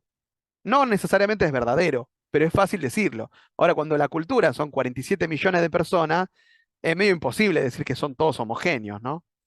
Pero otro aspecto positivo, ya voy a volver con esa crítica, otro aspecto positivo es que habilitó el reconocimiento del derecho a la diversidad, ¿no? Una nueva agenda de derechos humanos ya de tercera generación, donde se reconoce la diversidad como un derecho fundamental y se puede actuar, intervenir a través de políticas públicas contra la discriminación o la negación del acceso a derechos por cuestiones culturales, lo que es muy importante porque nos permite intervenir en cuestiones como el voto migrante, en cuestiones como el acceso a la empleabilidad, la salud pública, el acceso a la educación intercultural bilingüe. Son todos resultados de poder concebir la cultura como esto, ¿no? Así que digamos, también tiene ese punto a favor que uno debe mencionarlo, y permite desnaturalizar cuestiones que supuestamente eran naturales, biológicas o genéticas en los seres humanos, ¿no? La idea de que la diversidad nos trae a ampliar la mirada hacia la identidad de género, hacia la orientación sexual, hacia las formas de pertenencia intervincular, las configuraciones familiares, las formas incluso de alimentación.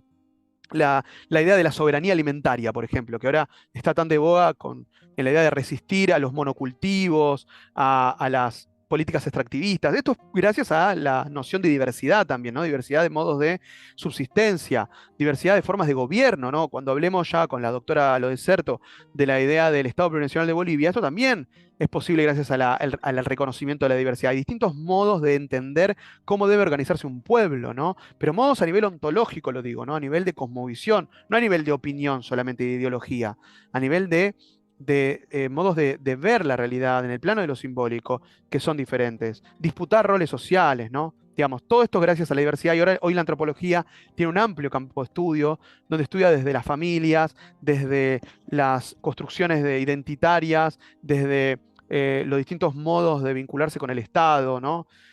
Digamos, es súper fascinante el amplio campo de estudios que habilita la conceptualización de cultura como diversidad. Pero bueno, un poquito la crítica que les hacía era esta, ¿no? La crítica o la particularidad que vamos a criticar seguramente el encuentro que viene, es la idea de que cultura permite ver grupos delimitados, ¿no? Donde adentro de ese circulito delimitado son todos iguales entre sí, comportan una identidad en común, pautas comunes y son diferentes a otro circulito igualmente homogéneo, estático y en cierta forma ahistórico, ¿no? Y acá empieza el problema, tipo, y si si los indígenas se visten con jean y camisa y toman Coca-Cola, ¿siguen siendo indígenas? Y claro, es un problema, porque si yo defino cultura en estos términos, y no, vos no podrías ser mapuche si no hablas mapuche y no te vestís con lenguas típicas. Vos no podrías ser wichí si trabajás en una fábrica. ¿Se entiende? Y ahí está el problema, sobre todo de la etnogénesis, de los reconocimientos más recientes, de reivindicación, de ancestralidad indígena, cuando la forma de definir es la pureza cultural. Y esto ha tenido un montón de debates, no solo en nuestro país, en toda América, ¿no? Por ejemplo, hay estudios fascinantes de juicios que se han hecho en Estados Unidos, en la década del 60 incluso, ¿no? Muy tempranos, de reconocimiento territorial de pueblos indígenas, que ya se habían, de alguna manera, entre comillas, aculturado o aculturizado un montón, ¿no? En cierta forma, porque incluso se habían casado con personas de otros grupos étnicos o incluso de otro color de piel. Ya muchos no hablaban la lengua, como pasa en Argentina, ¿no? Porque es un resultado del colonialismo no hablar la lengua, ¿no? No hablas la lengua porque has sido segregado, marginalizado y tu lengua se transformó en un tabú y para acceder a un trabajo tenés que criollizarte y tenés que hablar castellano. O sea, lo mismo pasó en Estados Unidos. Y por ejemplo hay un estudio de un antropólogo que se llama Clifford, ¿no? Que es muy conocido, donde él analiza todo un juicio donde se va poniendo en juego qué marcadores es necesario presentarle al público para ser reconocido como indígena, ¿no? Y después hay un estudio ya más de la región, nuestra región, de Alcira Ramos, El Indio Hiperreal, se los recomiendo de lectura obligada, que es como ella analiza cómo las ONG ambientalistas favorecían ciertos indígenas y trataban de financiar ciertos y de apoyar ciertos movimientos indigenistas porque entendían que eran ambientalistas y que protegían la tierra, y la Pachamama y la Marincoche, pero de repente algunos grupos de ellos, para tener un bienestar material, deciden firmar un contrato con una empresa, creo que era de extracción petrolera, si no me equivoco, porque les prometen construir una escuela. Entonces esa ONG los saca completamente de, de sus políticas, los rechaza completamente y dice, ustedes no son verdaderamente indios, porque los indios protegen la naturaleza. O sea, es decir, esta definición de cultura como algo homogéneo y estático hace que uno se indigne cuando ve a un indígena cortando una ruta. Los indígenas no cortan la ruta, los indígenas hacen sus danzas típicas, comen su comida y hablan su lengua. ¿Se entiende? Un indígena no puede tener, por ejemplo, no puede estar con un celular y un jean y zapatillas. Y obviamente esto es ridículo, pero el problema, el riesgo de esta definición de cultura es caer en esta mirada, ¿no? Multiculturalista, donde se cree que son grupitos homogéneos y estáticos que piensan todos más o menos igual y viven en armonía, ¿no? Y no hay ningún conflicto y todos se respetan entre sí. Y si alguno de estos hace conflicto es porque ese es malo y no es tolerante. Si los indígenas ocupan un territorio, son ellos los intolerantes, porque nosotros vivimos en una nación multicultural. Ya con eso te tendría que alcanzar. Si vos decís que digamos, la diferencia cultural se transforma en desigualdad, está diciendo entonces que no vivimos en una sociedad multicultural. Pero esta perspectiva teórica, epistemológica sobre la cultura no permite ver eso, porque plantea que la cultura son grupitos homogéneos. No permite ver el conflicto, no permite ver la desigualdad en términos simbólicos. Ya lo vamos a ver.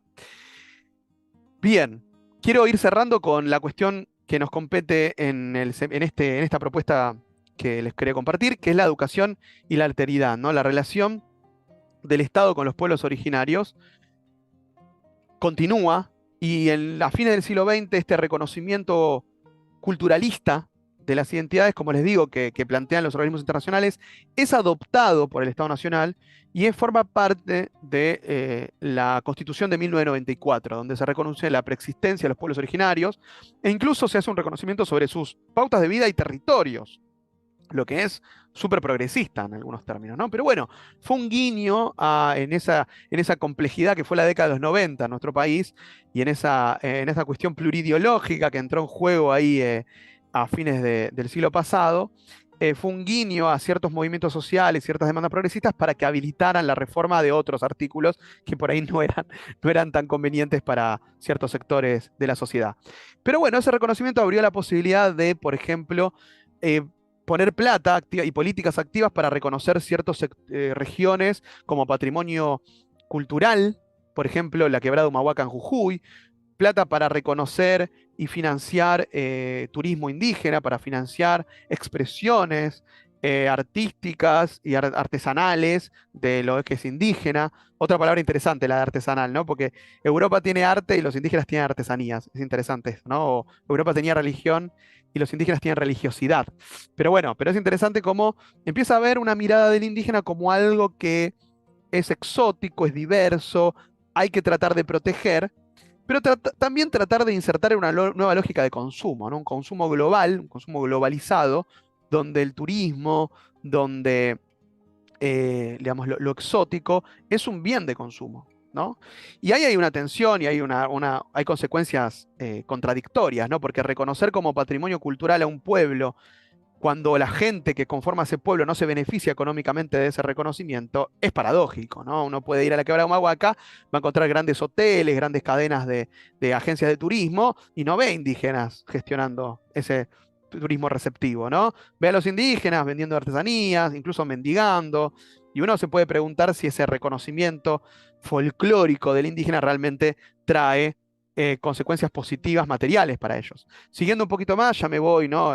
Digamos, al periodo de los gobiernos kirchneristas, hay un reconocimiento político que también es contradictorio, ¿no? Porque se ha reconocido, primero tenemos intendentes indígenas, ¿sí? A lo ancho de todo el norte de nuestro país, tenemos intendentes desde Salta hasta Misiones, tenemos intendentes o autoridades locales que son indígenas, ¿no? Huichí, Cuom, digamos.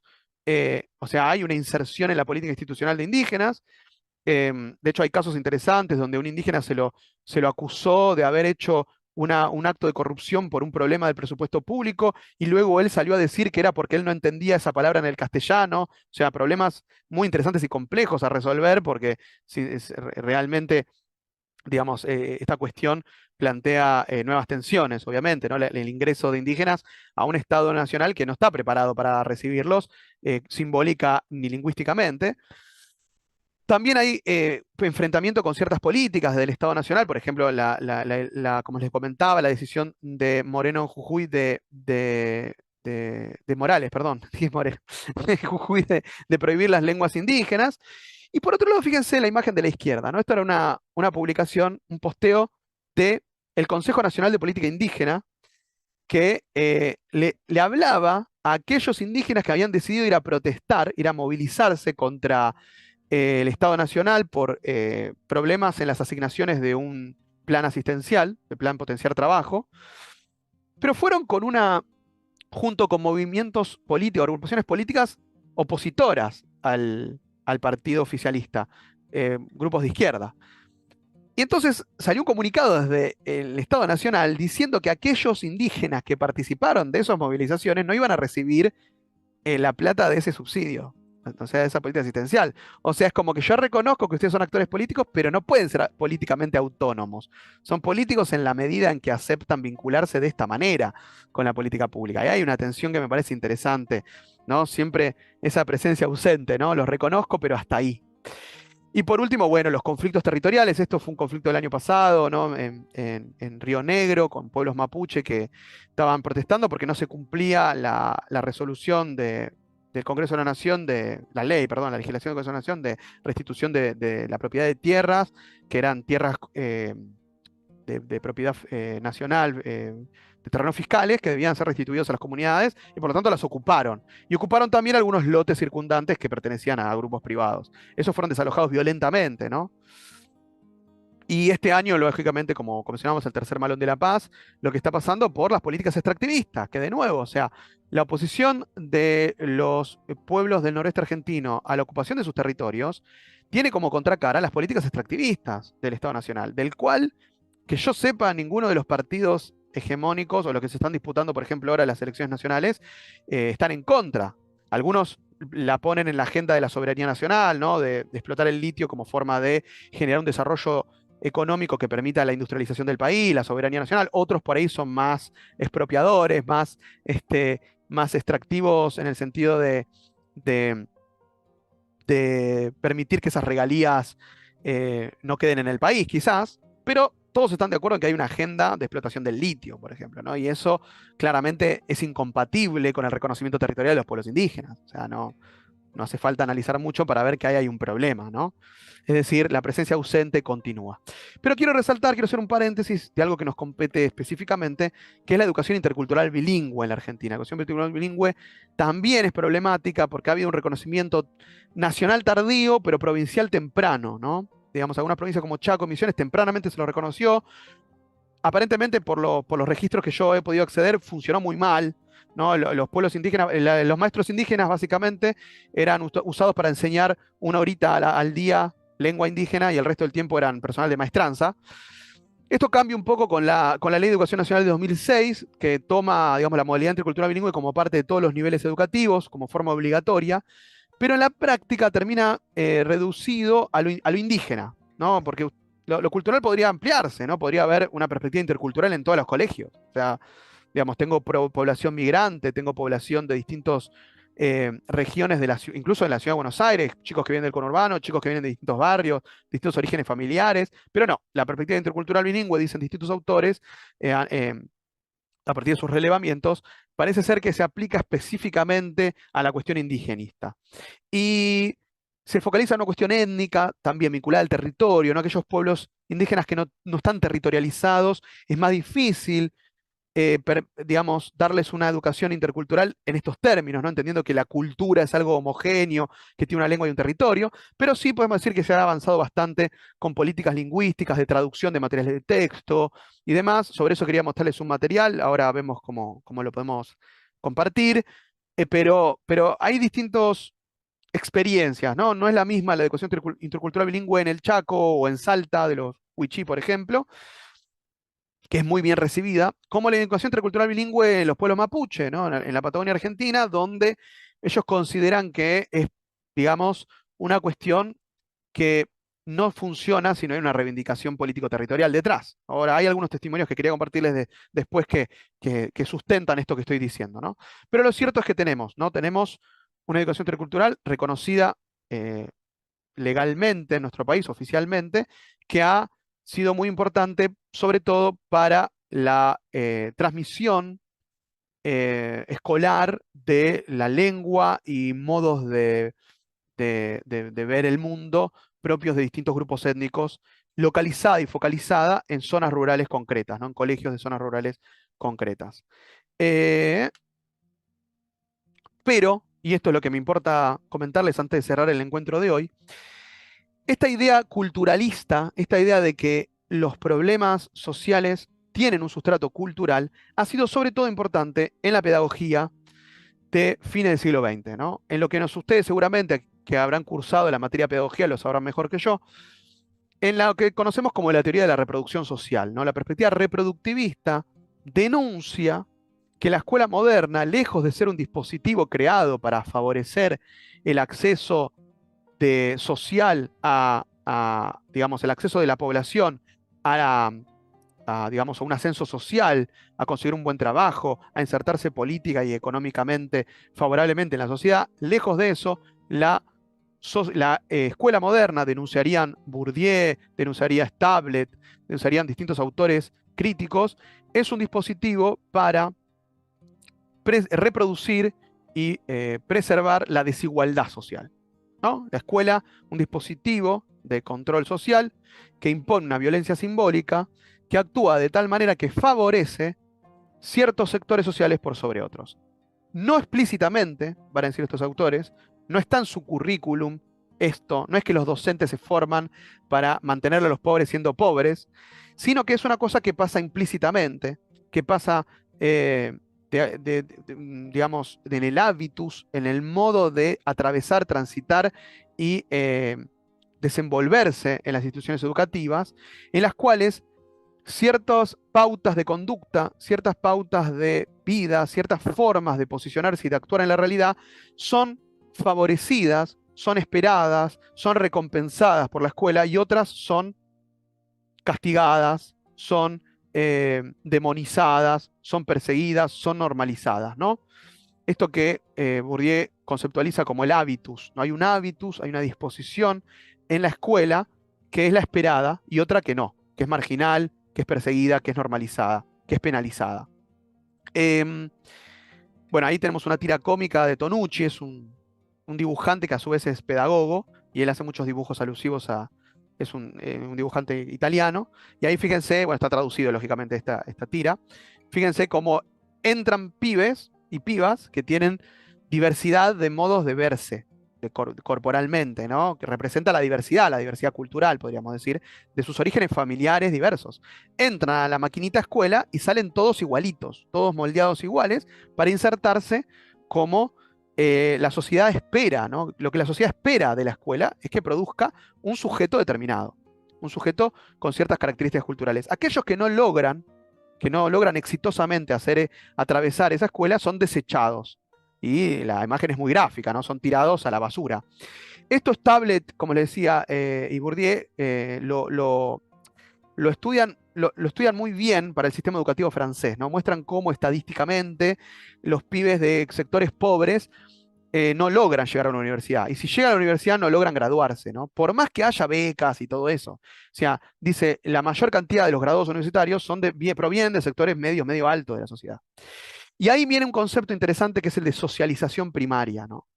La teoría de la reproducción recupera esta idea de que hay una socialización, es decir, los primeros modos de ver el mundo, de pensar y de actuar en la realidad, los aprende uno de la familia en la que nace. La familia es tu primer momento de socialización, la socialización primaria, la socialización familiar. Ahí uno recibe, se inscribe culturalmente en el mundo. Luego llegaría a la escuela donde hay una socialización secundaria, es una socialización institucional. Esa socialización institucional, desde el punto de vista cultural, chocaría con la socialización primaria en aquellas familias de sectores populares, de sectores rurales, de sectores más vulnerados de la sociedad. Pero de vuelta, no porque curricularmente la escuela se proponga enseñarles diferente a ellos, sino por todo esto que acabamos de decir, ¿no?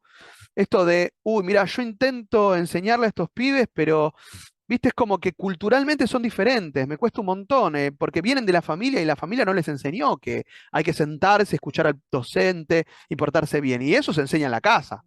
Yo no lo puedo enseñar, ¿no? ¿Cuántas veces escuchamos docentes, o nosotros mismos, si son docentes, hemos dicho, y no, esto se aprende en la casa.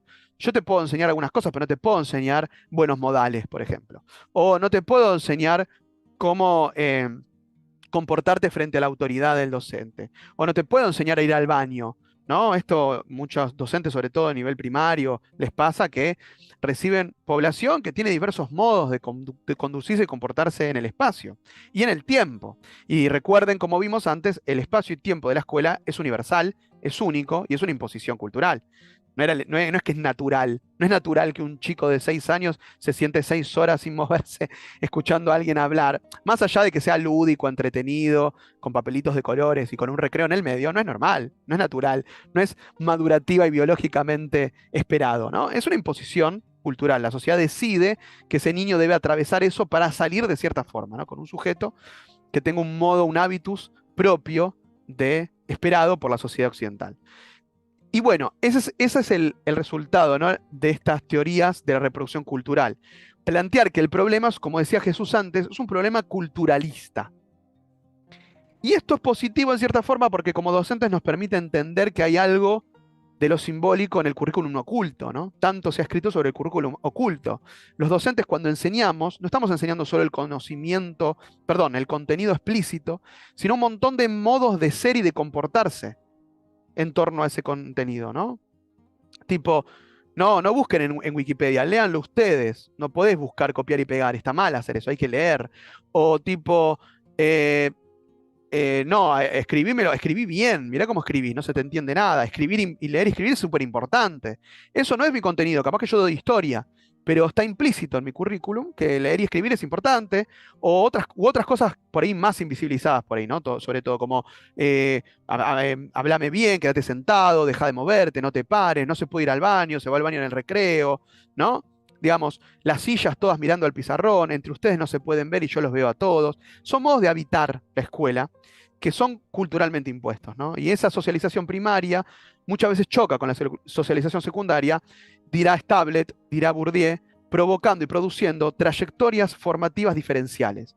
Una trayectoria a la que acceden probablemente los sectores medios, medio altos, y una trayectoria que tiene más que ver con la educación no formal, van a decir, o la educación técnico-profesional, sobre todo en un sistema educativo como el francés, donde ustedes saben que la educación es más elitista, podríamos decir, es más inaccesible, ¿no? No es como acá que tenemos una educación universitaria, digamos, pública, no arancelada en Argentina, que de todos modos, y así todo habría que ver, ¿no? Porque tenemos una matrícula súper grande, por ejemplo, en los primeros años del profesorado o en el CBC, en la Universidad de Buenos Aires, y después hay menos del 10% de esa gente se gradúa, ¿no? O sea, podemos decir que ese sistema diferencial lo tenemos también en nuestro país con otras características. Pero bueno, lo que es importante de acá es la pregunta por lo cultural, por el culturalismo, como forma de explicar los problemas sociales y educativos. Es decir, los problemas sociales no son económicos, no son políticos, son culturales. Eso tiene cosas positivas y vamos a ver que también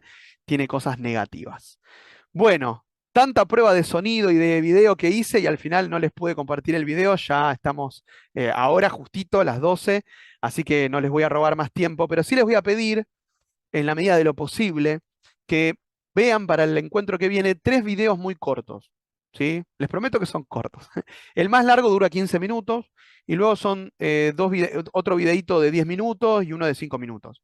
Si pueden verlos, para el encuentro que viene sería de gran ayuda porque lamentablemente no me ha dado, no he manejado el tiempo escolar lo suficientemente bien como para poder meter en el encuentro esos videos.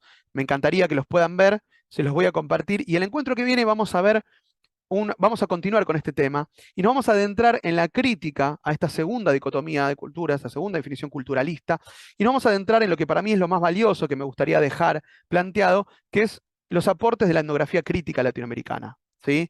Que es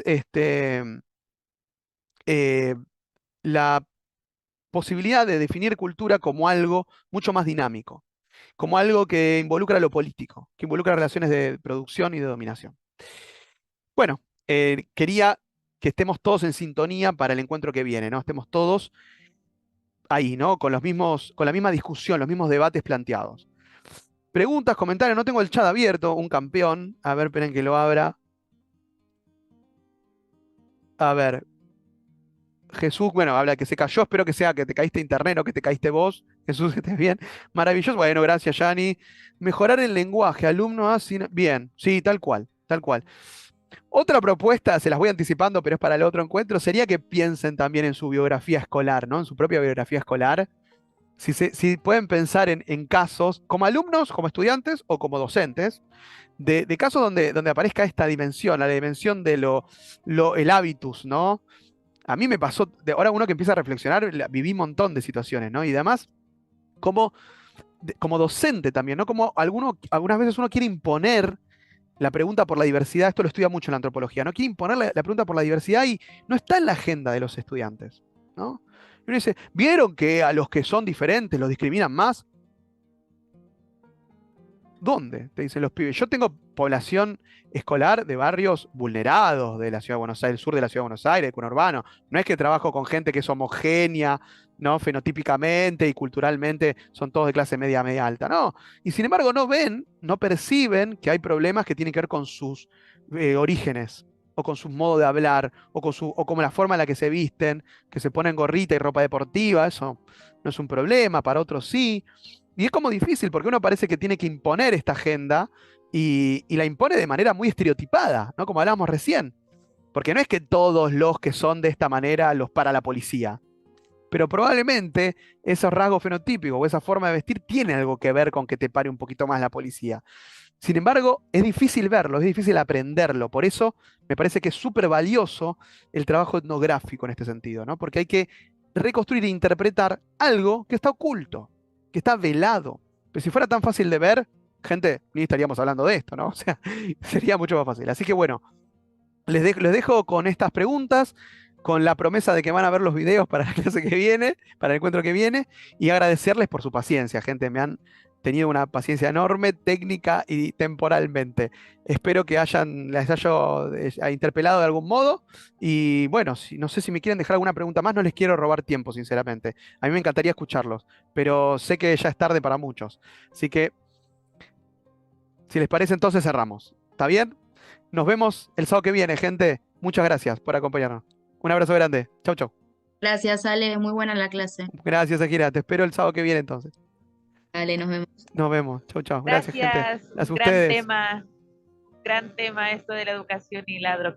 adoctrinamiento de Ay, ahí policías. es eso. Todo un tema el adoctrinamiento. Ajá, Están en discusión eso, ahora. grande, Gracias, grande Jesús. Daniel. Gracias. Daniel, un abrazo, chao, chao. Abrazo, Jesús. Gracias por estar.